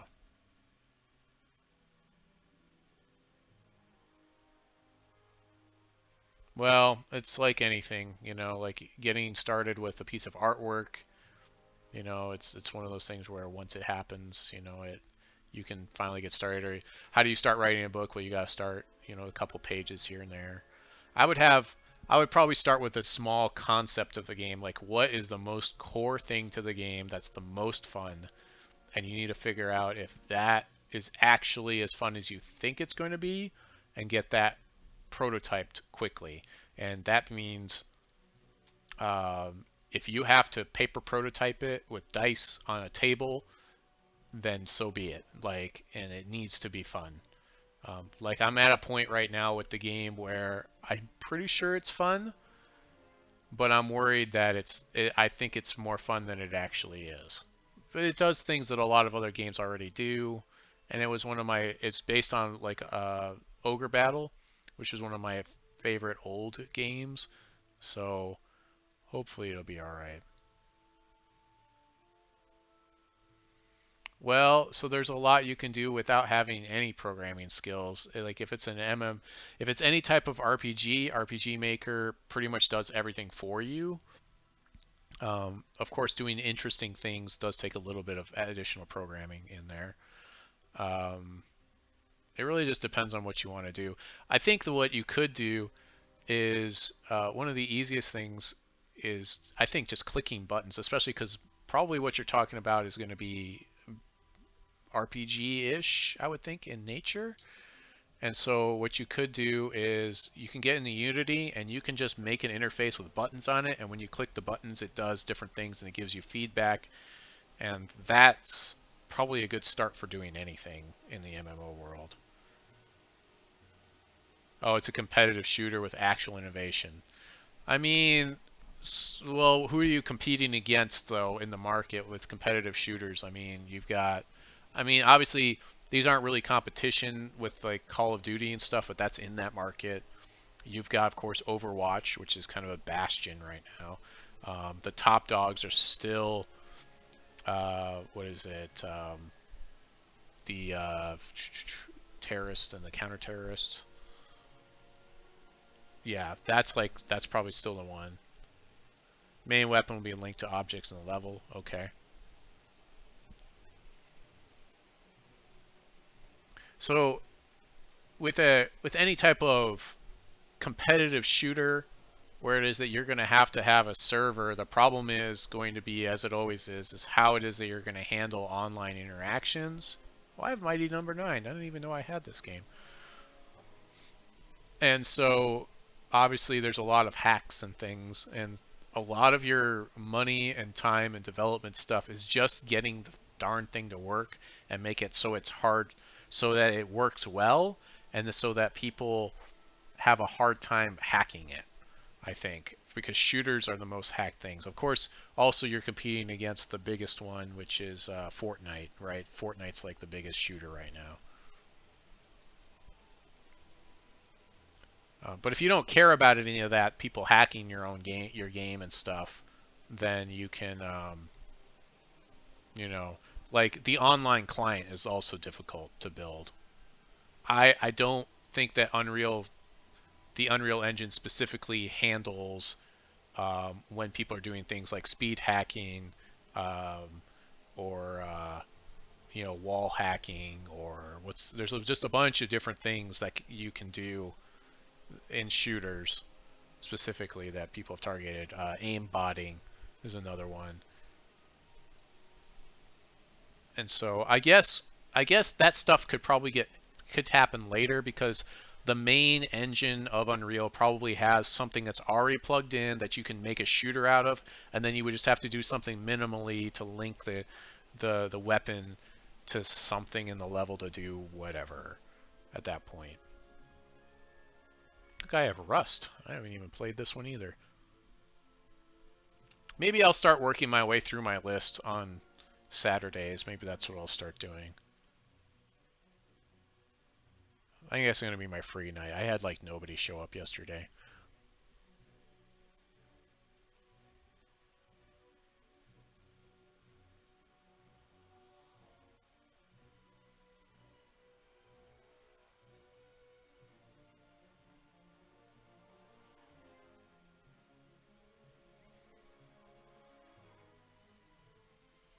Okay. Yeah, I think if I were to design something, I would make it similar to the WoW PvP where you could just tab target people and cast spells and run around and do all kinds of stuff. That's probably what I would build. If I was going to build something that's real time, it would be very much more like that. Because I'm not good at shooters and it's not my thing. The only thing that was close that I really enjoyed was World of Tanks.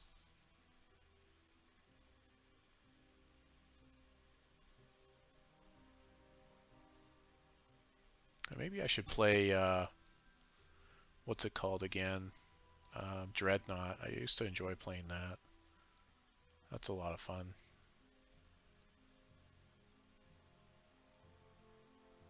Man, I don't even remember what that game was called. I guess it's not even. I'm not even seeing it on here. Or it's not jumping out at me. Well, whatever. Here, I'll pull up my game. I'll let you see it real quick. Because I promised I would. Let's do that real quick. Come on, Hex. Hex has been crashing a lot when I try to close it lately. It didn't that time. That's good.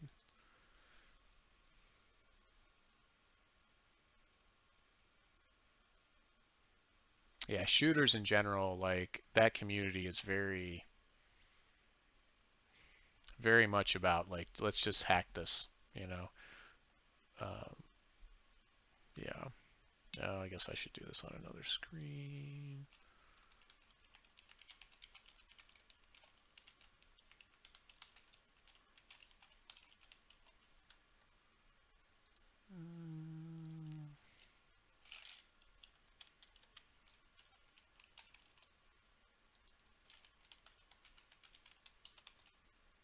There we go. It's coming up. Let's go ahead and add source, game capture. As soon as it comes up, I can add it in here.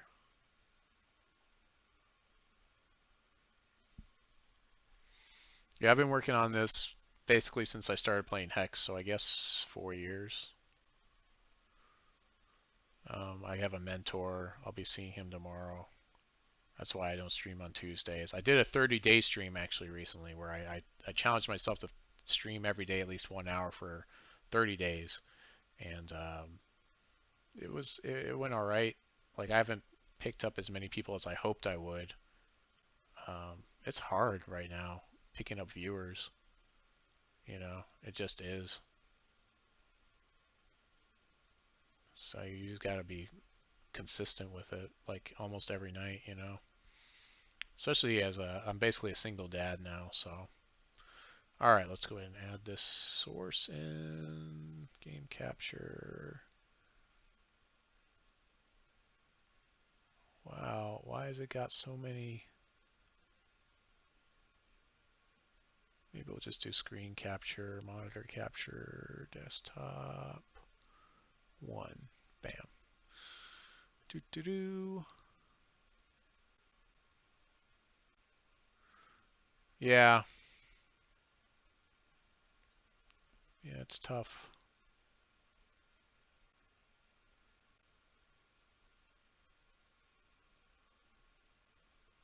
I don't know why it won't let me have that box right there. Put it below my thing. There we go. Okay, so we'll full screen this. I think you should be able to hear the audio. I actually have an audio engineer that just put in some new audio on this, so we're going to get some pretty cool. Let me know if it's too loud. I actually have to turn it down just a little bit on my headphones just now. Some of our saves have been broken lately, so...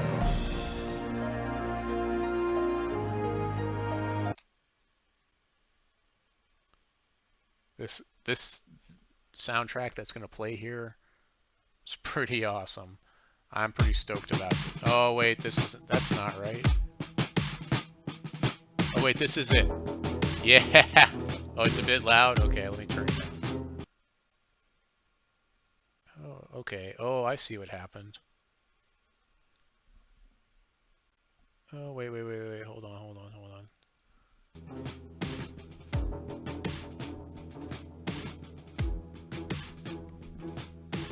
I wonder if it's playing over my microphone. Maybe I could turn my microphone down.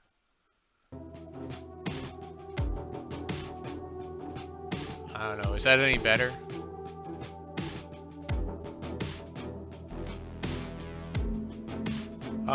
Eventually, we'll get it on mobile, I think, but we're gonna get it on Steam first. So here's your troops. We actually have all our troops out here, but if they were in our toy box over here, they would, actually, let me just turn this down over here, hold on. Yeah, maybe that'll help. We'll turn that down to 70. There we go, that's much better. So, if they were in our toy box, they would look like that over there. And then you can add them back in there. You can move them around on there. Kind of all the important stuff. It does similar things to a card game because we're going to plan out all our units here on these things, and they all have stat lines here, and depending on which part of the thing is that part of the unit that they're in, they'll do different attacks. So like this mage is going to do fireballs in the 4th and 5th row, but he's only going to do a staff attack in the first 3 rows. And if you're flanked or if you get attacked from the back, then that puts you out of position, which is really bad. We'll go ahead and set all our leaders here. If your leader dies, then your guys retreat back to their base.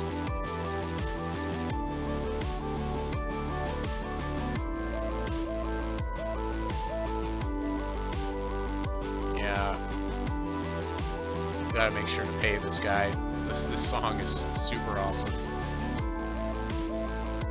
So, got all our units set up, so we're gonna go and choose level over here. This is our awesome map that I just bought the art for recently. So we'll start out our first mission up here.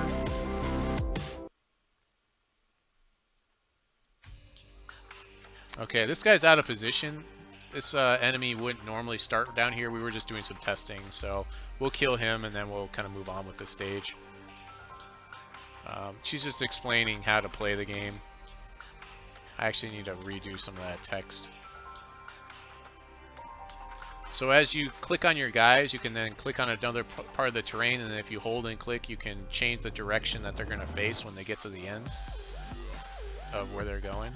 Which is important because, you know, you want to make sure that you're actually killing the thing you're on top of. Use the WASD keys to move around, all that stuff. Take over the different areas, and it'll turn from red to blue. Pretty basic stuff. We used to have control points, but that turned out to be a huge problem, so we don't do that anymore. This first stage is probably not actually going to get placed in the game. You know what Miyamoto said is you create the whole game, and then you create the first stage for the game. So that way, basically, the first stage is going to teach your player how to play the game. These backgrounds change depending on where we are. I wonder if we have the damage turned up right now. No, it looks pretty normal. This song that's playing in the background was actually going to change as well. I have an artist that did all these rat faces for me. All the other faces are faces that are actually I purchased for like RPG Maker. But yeah, I love these rat faces that guy did. He's a really good artist. So I mean, this is I'm putting a lot of effort into this. So it's one of those things though, like if it fails, it fails, but I still made a game. It's still pretty good. I'm looking at a price point of like $20 on this. So I think that's pretty reasonable. It should offer like at least 30 hours of gameplay, probably more like 50, I think. The stages are designed to be really fast because I wanted to make sure people could play through a stage in maybe less than 20 minutes, you know, like between some stages you could probably play through in, you know, between 5 and 15 minutes. Like we're gonna beat this whole stage and it's gonna take me probably 10 minutes because I'm talking so much. One of the things you'll notice is like as we're putting characters on the map and we're moving them around and doing stuff with them, the way that that's working is we're clicking on the character and then we click where we want them to go, but nothing happens until we hit this go button. As soon as we do that, then everything moves at the same time. And so I'm going to say this again because this is the only way I feel like is the best way to explain this is I'm calling it turn-based real-time. Turn-based real-time is what I'm going to call it. We have a countdown timer which doesn't seem to be counting down, but if it was counting down, it seems high. Hey, you have to price it in such a way where it is that if we discount, we can discount it and not like, you know. Plus, like, for me to build this game, it's cost me, at this point, I want to say it's getting close to $2,000 is what I've spent to build the game. So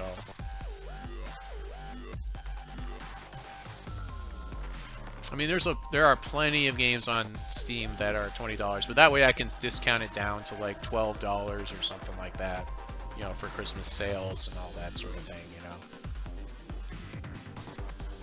I don't even know. I wonder how much is Super Meat Boy. I want to say that was $20, and so was some of the other games. I feel like it's a reasonable price point for a game.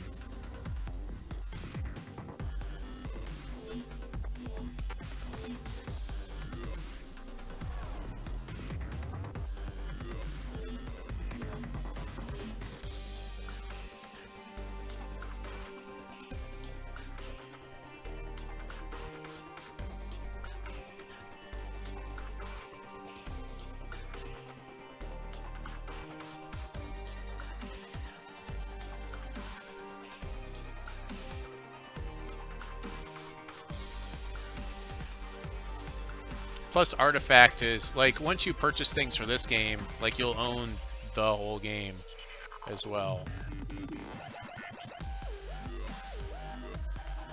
You know, I did think about maybe doing some skins and some other stuff and maybe DLC later, but, like, when the game first releases, yeah, it'll be like the whole game will be this.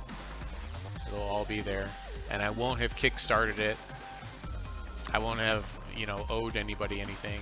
I mean, I have plenty of video games that I've purchased on Kickstarter, and some of them will probably never happen. I know there's one game that I kickstarted, and they have a really good artist, and it's like a brother and sister team and stuff, and she's a good artist, but I see her on Twitter so much that I'm like, I don't think you actually do work. I think you just sit on Twitter all day. You know, so I don't think you're actually gonna finish this.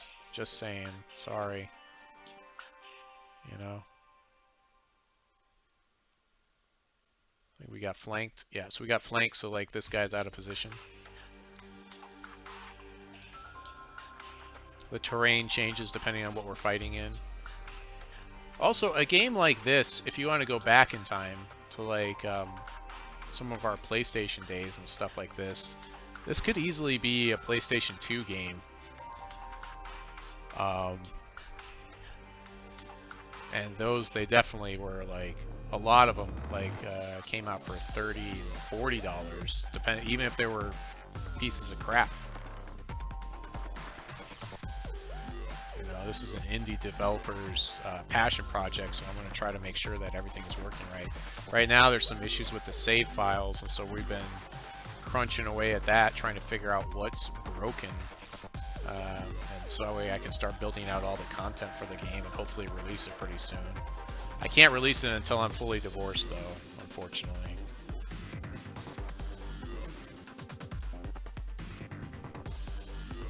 So $2,000 isn't a lot. You're right, it's not. Price of $20, price of people.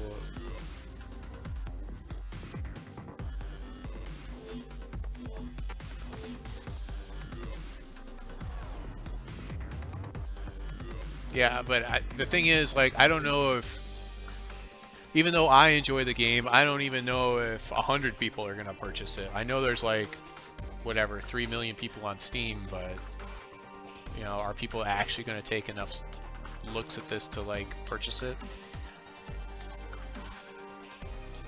The way I look at it is, for me, if I'm gonna purchase something at $20, plus there's a lot of fees that go into there as well. That $20, that I don't get that whole $20. You know, I have no idea how much, what percentage of that I would actually get. I'm sure Steam's gonna take a percentage. I'm gonna have to pay for different things come out of there as well. There's probably some sort of legal fees and stuff I'll have to pay to make sure it is that I can maintain my intellectual properties. I would like to go back and pay some of these artists a little bit more, you know, because I think they did a good job, and I mean, I paid them decently well, but it would be nice to go back. I've got my programmer that that is my mentor, you know.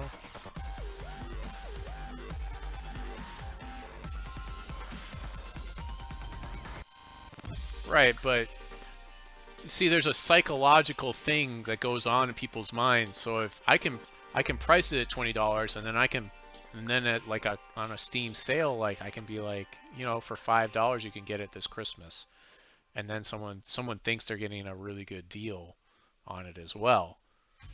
You know, that's just the way it works. I think I watched what do you call it,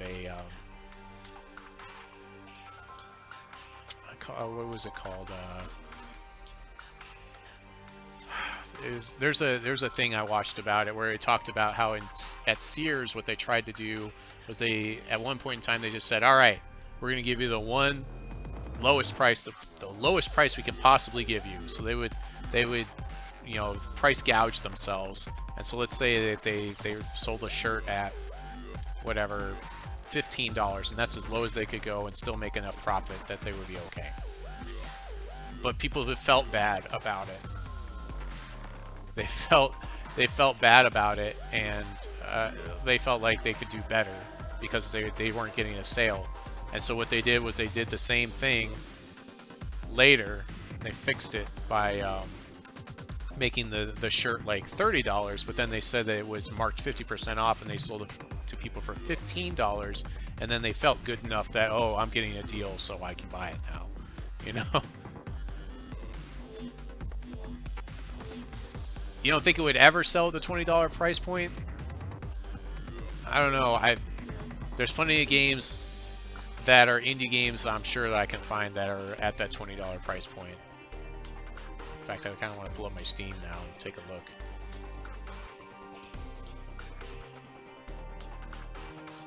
After we defeat this mission, of course.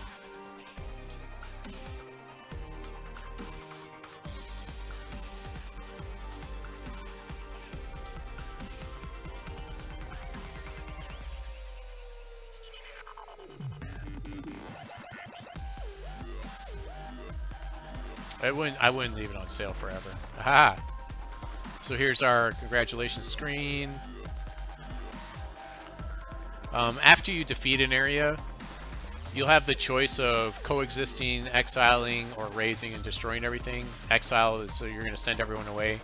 The idea is you're trying to settle a certain number of people over the course of the game, trying to resettle the area. And they've got different characters that are leveling up. We just added this where it adds the pictures in on the screen, which is pretty exciting for me. So you can see their stats going up. No, it's not easy to sell games on Steam. You're right. It's not. I mean, I'm basically doing this almost more like a portfolio builder more than anything. But if it makes a lot of money, yeah. So everybody is probably damaged. If people are dead, they actually show up like they're just a regular model, so I do need to fix that as well, where they should fall over dead here. And then we should wake the model back up after we heal them. If we hit this heal all button, we're going to heal everybody. So that took some of our gold away. This is not balanced yet.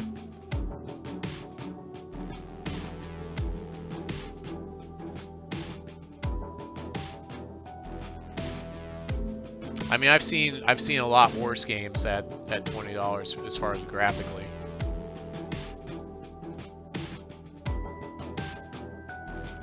Let me see the. And then the level, of course, is here. You go. There's level 2. We've got a level 2 as well that can be played on the demo. There are issues with the saves though right now, which is frustrating. Let's look at Steam though. I kind of want to see what you're saying.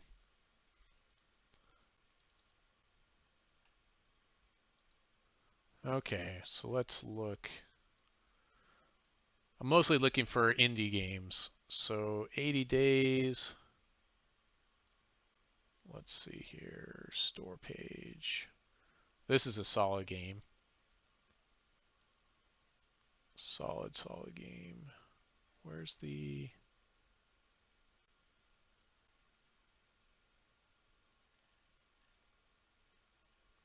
So that's $10 for that one. Solid game though.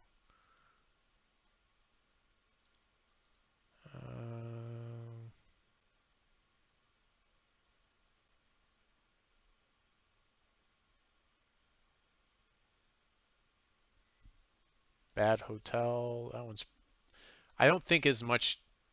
Like, I'm also looking at the amount of work that maybe went into these.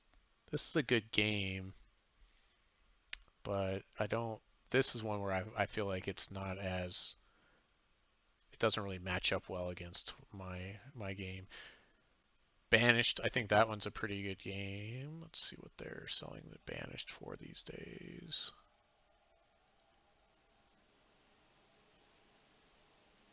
$20. This is a super comparable game to what I built. It's got buildings you're putting down. You got guys wandering around. You're basically building up a civilization. There's no fighting in this game. It's basically SimCity. So they're selling this for as much as I can get SimCity, which is made by a AAA company, for.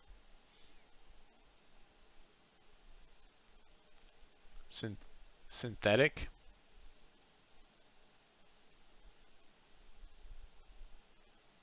Well, I mean, I bought Banished and I've played a lot of Banished. Although I think I got it on I don't know. I don't know if I think I got it on Humble Bundle. And that's the other thing. I'll probably get it once I get everything released. I can put it on Humble Bundle and I can do a lot of things. Just getting it to market is like going to be a big hurdle. Let's see. Synthetic.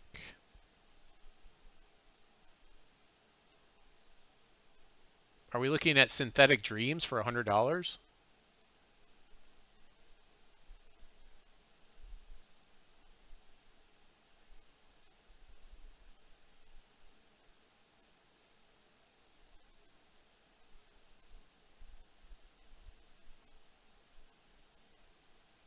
What am I looking at?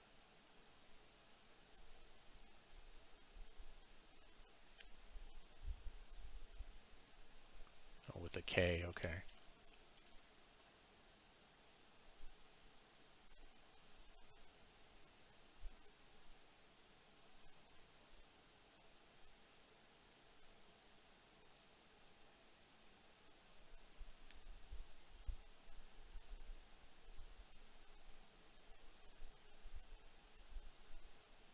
I've seen a lot of games that do what this does.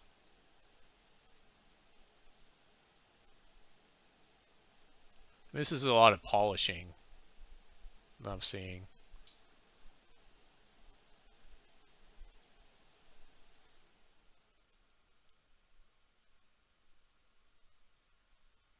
But yeah, I would pay $20 for that if I was interested in it, although I have other games that do exactly what it does.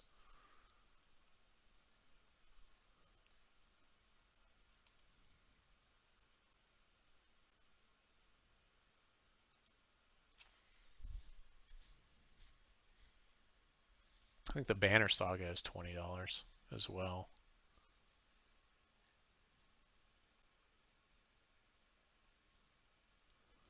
I want to say it is. It might have dropped. At $25 for the Banner Saga. Although it's this obviously the graphics in the Banner Saga are a lot heavy, are a lot better than what I have available. You know, or as far as the art styles and stuff.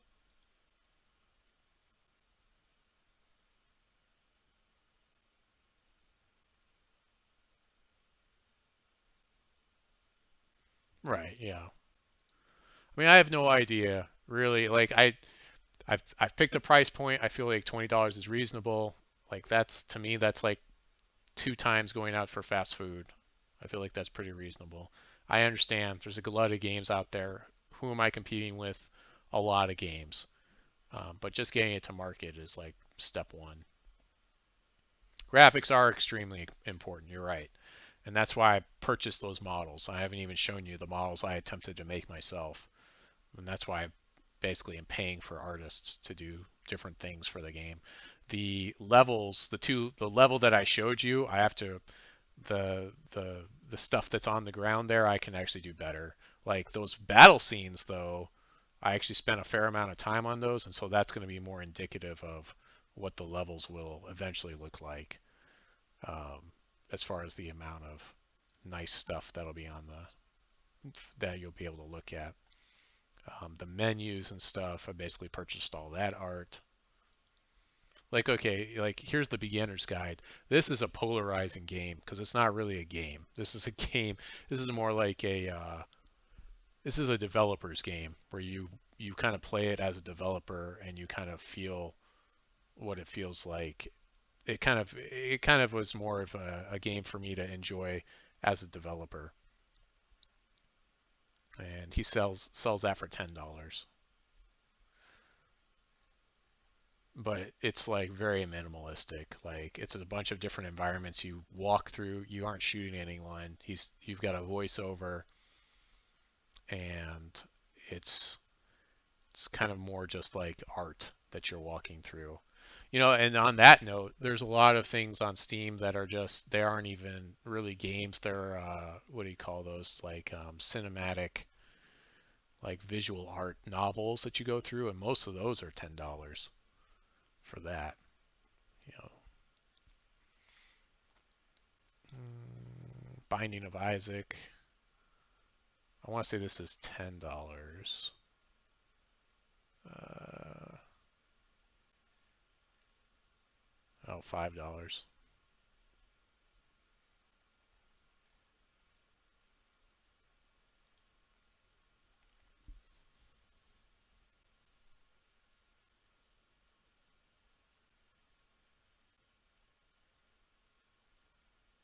Like here's a game that if I didn't talk to the developers at it, then I probably would not have purchased it. But because I specifically talked to them at the booth and they were indies like me, like a lot of times when I purchase games now, and I know this isn't the average consumer. The average consumer purchases games to play games. I more or less purchase games these days to support developers because I don't have time to play them. That's kind of what I did with this one, because my son enjoyed it for a little while. Um, but yeah, so I have $2 for that. Wow, I want to say I purchased it for more than that. This one you're just kind of running around, hitting things with a hammer, with like a guitar, I guess. And there's a plot line to it. I guess your character is I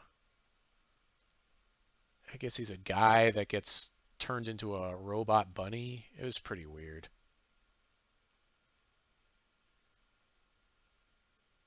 Yeah, what was there?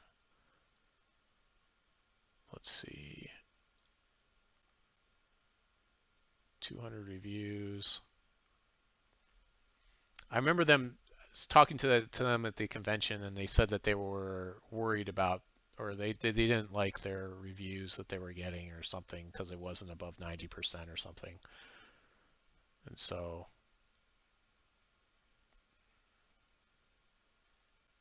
where are the reviews? Did I scroll past it already? 186 reviews, mostly positive.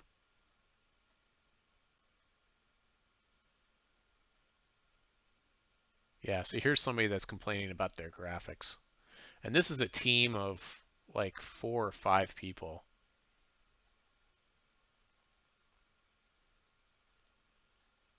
that built this. Also, the other thing with the game that I've built is like I'll have the engine for it, which is like the biggest thing. So that way I can build more experiences and games with that engine that are going to be similar. Braid's been out for many, many years. It's a classic one. Still $15. Still $15.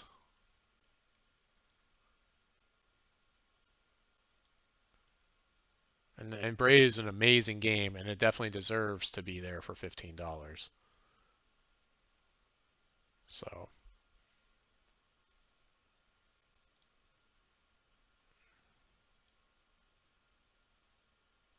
Storm Cave Story.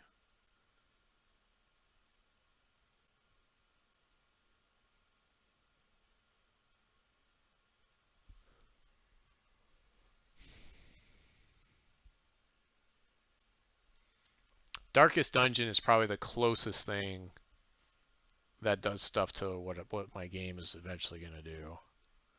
Although their stuff is really stylized, but when you go through the way they do their combat, I'm not a big fan of the way that they do their combat, but because they kind of cheese a lot of stuff. $25 for the Darkest Dungeon. I mean, I guess I should look at 2018 games, but I mean, I'm looking at these are the games that are like I know that are like good games that are out there that are indie. I don't even know right now what's a good indie game, and a lot of this stuff doesn't even change that much as far as what's good and what's not from year to year. Like a lot of the same games are still good from year to year. So let's see here. 2018 games. It's like I don't even know like indie wise like what's really good right now or what would be comparable to like a between a 1 and 4 man team because I wouldn't compare myself to an indie studio with where they've got 10 or more people. That's not really a good comparison.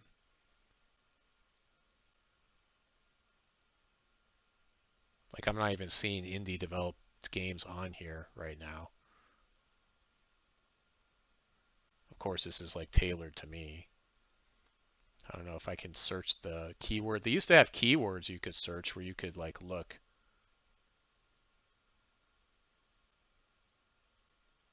Yeah, there we go. Indie. Let's see what we've got here. Indie. And is there a way to look at like this year?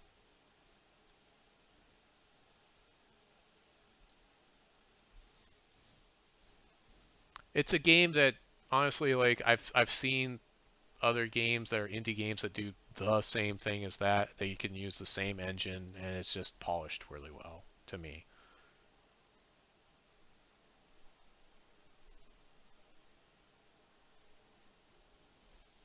Whereas I feel like the mechanics that I'm presenting, no game is really doing those mechanics that I've seen. So I suppose I'm trying to sell people on mechanics.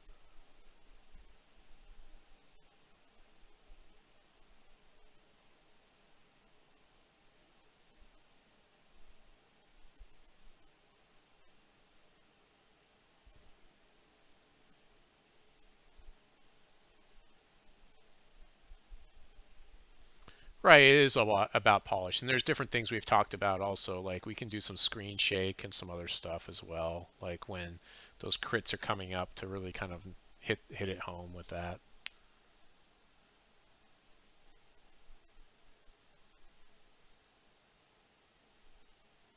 Dad quest, like that's the other thing with indies is like some of the concepts are just really far out there. So I know that I'm doing things that are mildly interesting, but they're not way out there. Like a lot of games, you level up characters, they get stronger, their stats go up, you can change classes. Like that's not really new concepts, um, but those are proven things that people like and they can come back to.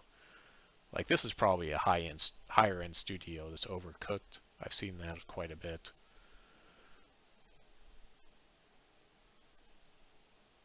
Hack everything. See, like that's doing stuff that's not really. But this looks like this would be comparable to what I'm doing. There's a $20 game. The graphics are, I don't know.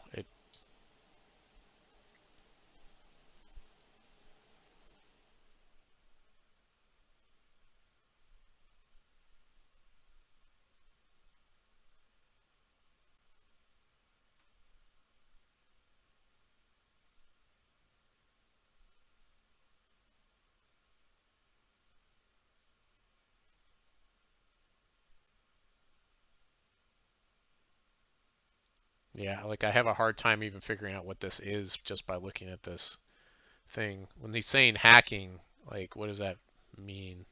Like I have an idea of what that means because I'm an Intel or I'm a cyber person, but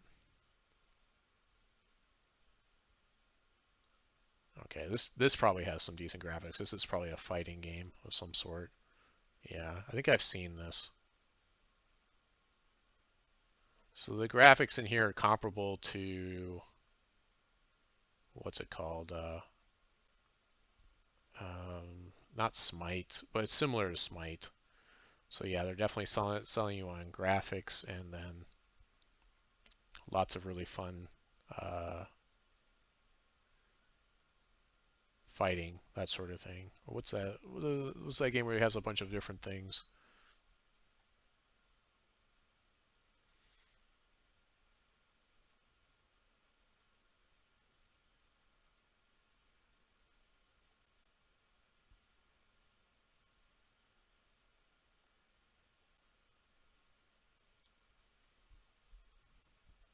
Plus, it has the star power of Ruby, so like that's an anime.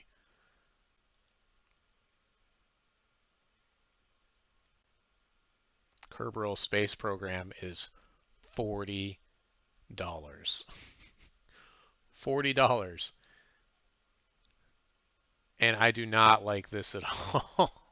I'm not saying these are bad graphics. They're stylized. It is what it is. I understand there's probably a lot of math that went into this because people have told me this is a hard game to play because it's really easy to screw up and just your rocket doesn't even make it off the launch pad. And so it's probably a lot of real physics and math and stuff that they did to make this happen. But to me, I would not buy this game for $40. I would buy it for maybe $20, but not 40. I bet you. I wonder if I even have it in my library. But I'm also not that interested in building my own rockets.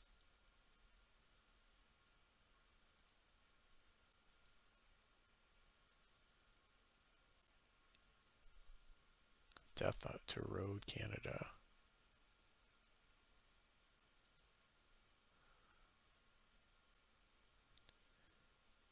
Slay the Spire.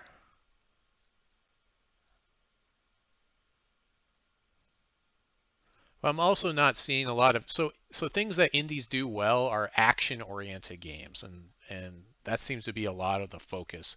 There's not as much we're starting to get more, but there's not as many people that are trying to tackle like what the Darkest Dungeon does, which is here's an RPG. We've got all these stats and things and a lot of stat lines, and here are some bunch of different characters. And, there's just not a lot of that in the indie realm in general.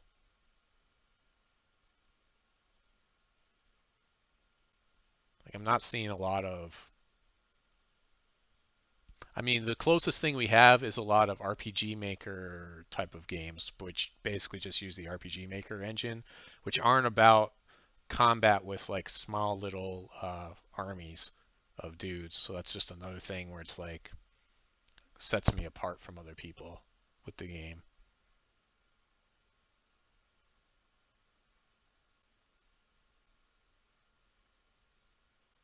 Like this is probably an RPG Maker game. It looks like an RPG Maker game. Crystal-based combat system. So it's basically like puzzles and combat, and it's $6. It's pretty nice. I like the style of it. This is a 2018 game. I like my graphics better than these graphics, though. I mean, I can see that it's stylized, and I enjoy that, but I like the graphics of my game better. And that is a role-playing game. I don't think indies are all about. They're about stylized stuff. They aren't really about the highest end graphics because we're not really competing against AAA companies.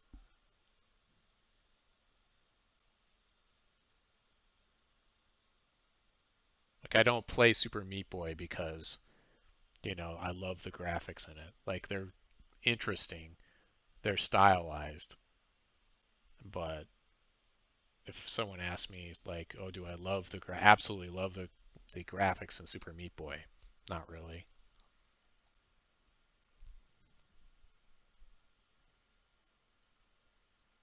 The platformer.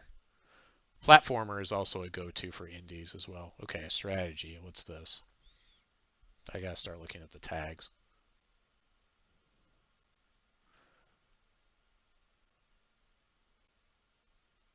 Dog that thinks it's a toy or a toy that thinks it's a dog?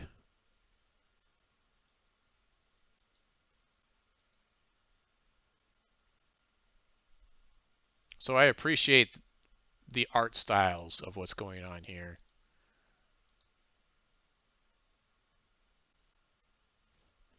It's just a lot to look at, although I do appreciate that. It almost reminds me of the anime. Um, what's it called? Ghost in the Shell. There's some of those wide shots in Ghost in the Shell where there's just so much stuff going on.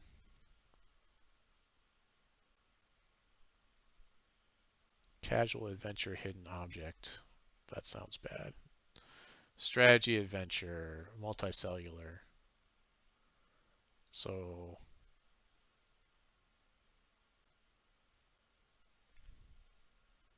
yeah, like again, I would rather sit and play.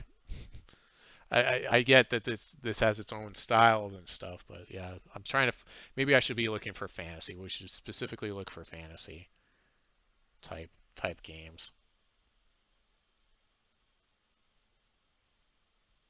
There's a lot to look through. I get it. I'm gonna get lost. Kingdom Rush, that would be a comparable. Um, I think this is. So they re-released it. Oh, so they redid the art on it. Okay. Is that what happened? Yeah, they redid the art on it.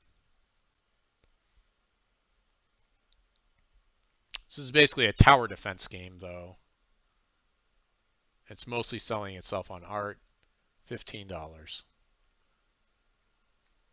I would buy that for $15. This is what I was going for, like with my map, was similar, kind of a nice fantasy map.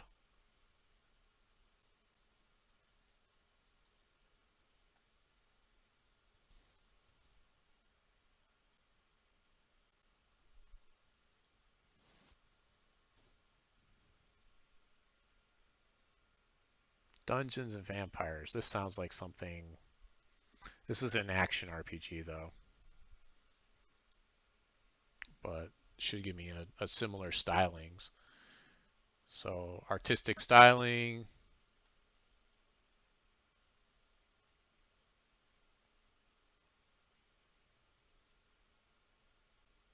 And as far as like putting together like an opening scene thing, like I can do that. Like I'll probably end up doing that as well.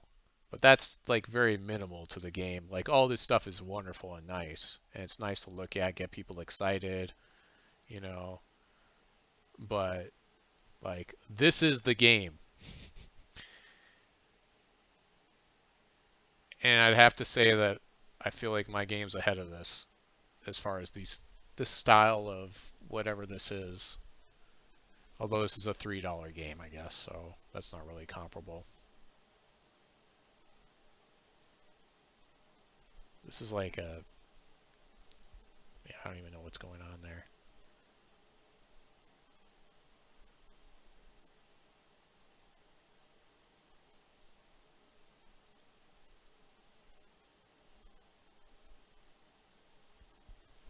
Magical Monster Land, $1.99. Maybe I should organize it. Let's see. Let's go maybe like top selling. Like a lot of the top selling indies I have, Stardew Valley, which is again that's more that 2D though. Rust, but that's like that's a pretty large indie team that built that. It's a shooter. The Forest? I don't even know what that is.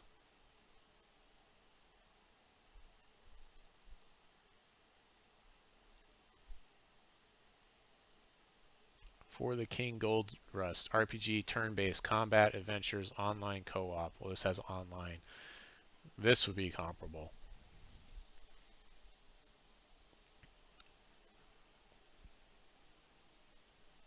This is similar to like what I already have in the game. Like these characters, I mean, these are stylized differently, but it's similar.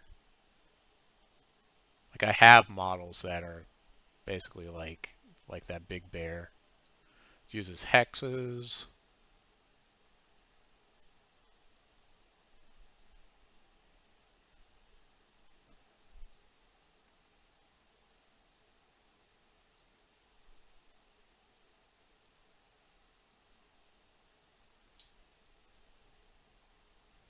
I would put this game ahead of mine as far as it's feels more coherent and stylized better.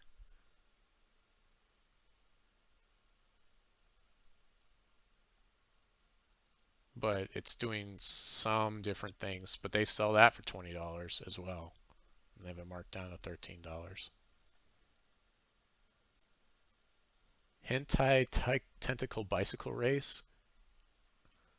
I'll have to look for that.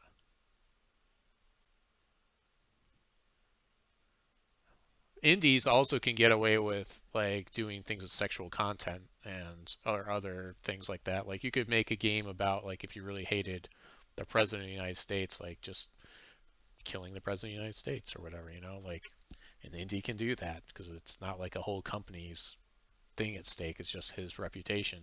And even then, he could change his name and no one would have any idea that it was him.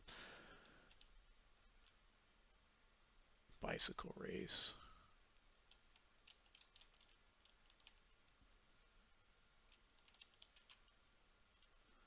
Holy cow.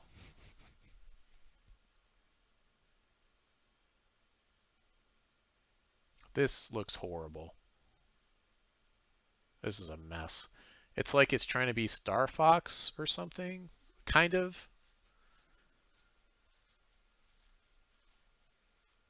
It's selling sex mostly, of course.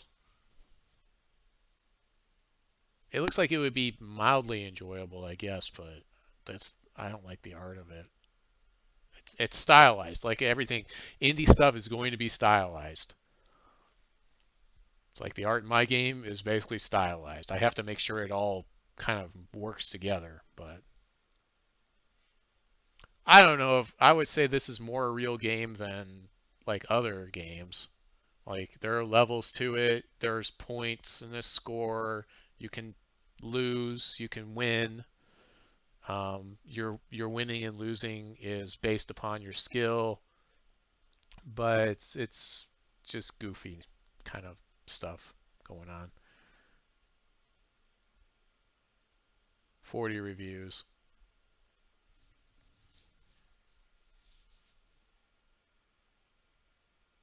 Like I said, the most successful indie game that's closest to mine is The Darkest Dungeon. That's the closest one. That does the most similar things. It's just very well, it's a very dark game, and the animations, like I said, are not. I think I'm going to be able to make better, more fun. Like I'm still working on all the spell effects and all the extra stuff, like that fireball. Just getting that to work and do what it's doing was step one, and then we're going to move on from there, of course, with all the different elements. There's 6 different elements in the game, so depending on which element you are, and then what kind of ground you're standing on is going to do more damage, and there's all kinds of other like planning things that you'll do, like card gamey type things. I mean, maybe it's a troll game, I guess.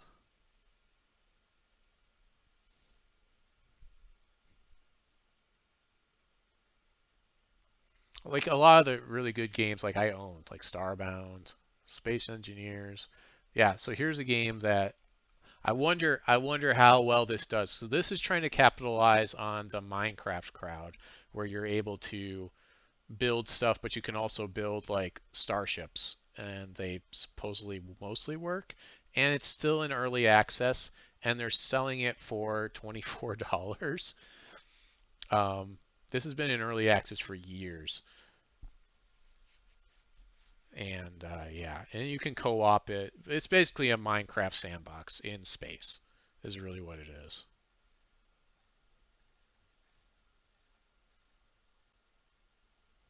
And it has 42,000 reviews, very positive. So, I mean, when I put out the game, it's not going to be early access. It will be the full game. I mean, there may be some problems that I'm going to have to go back and fix, obviously, because that stuff happens. But I'm not dealing with online multiplayer, which is just a whole nother ball of wax. It's a single player experience. So if someone does decide to like hack their own game, it's like, well, just more power to you. Like the things it is that they're doing with something like this has got to be a multiplayer or a multi-developer project as well to get something like that to happen. Um, yeah, like I do want to do online multiplayer stuff, but I understand that that's like 4 times the work to make that happen.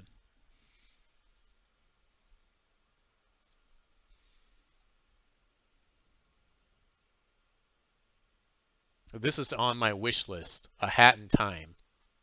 It's a 3D platformer. I think I've mostly looked at it. It was mostly the the graphics for it, I think, were what kind of sold me on it, but the actual gameplay, yeah, like this, that's pretty impressive. Everything is bright and colorful and beautiful. It almost reminds me kind of like Sonic a little bit, very stylized in a good way, like not like stylized like, oh, it's a specific style that only certain people would like.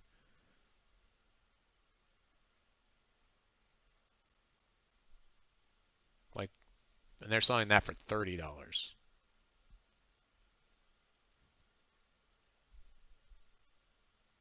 Or the deluxe edition where you get $35. You get a soundtrack.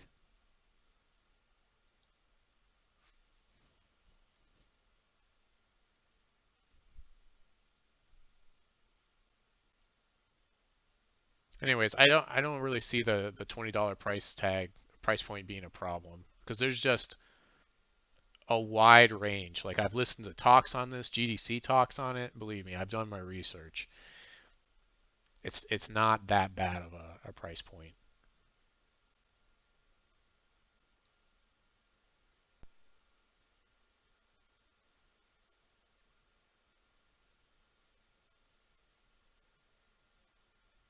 Here's the Darkest Dungeon again for $26 for the Ancestral Edition. So you can do stuff like this, you know, you can come out and be like, here's a bunch of artwork, or here's some other crap that, you know, for all the people that are really into it. Super hot. This has been out for a while. I think they just redid it for this and put it in VR, and then it was $25. But I guess if it's in VR, you can maybe charge a little bit more because there's not a lot of competition maybe in that realm. So maybe it's okay.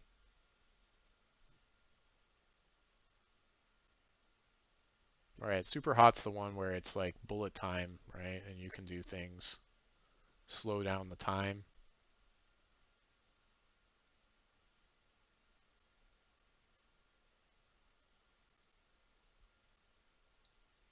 There's really no, it's just a different game, really. I guess it's not really comparable.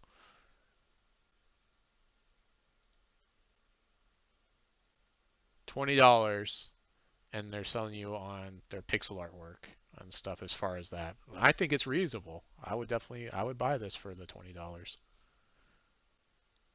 I think it's great because it's really interesting. You got the hat in time? Yeah, it's good.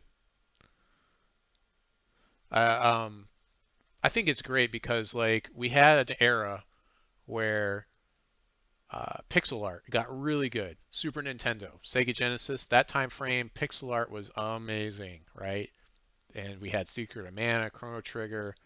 I'm trying to think of some of the ones on. I didn't own Sega back then, so you had a lot of amazing pixel art. And then the Nintendo 64 came out.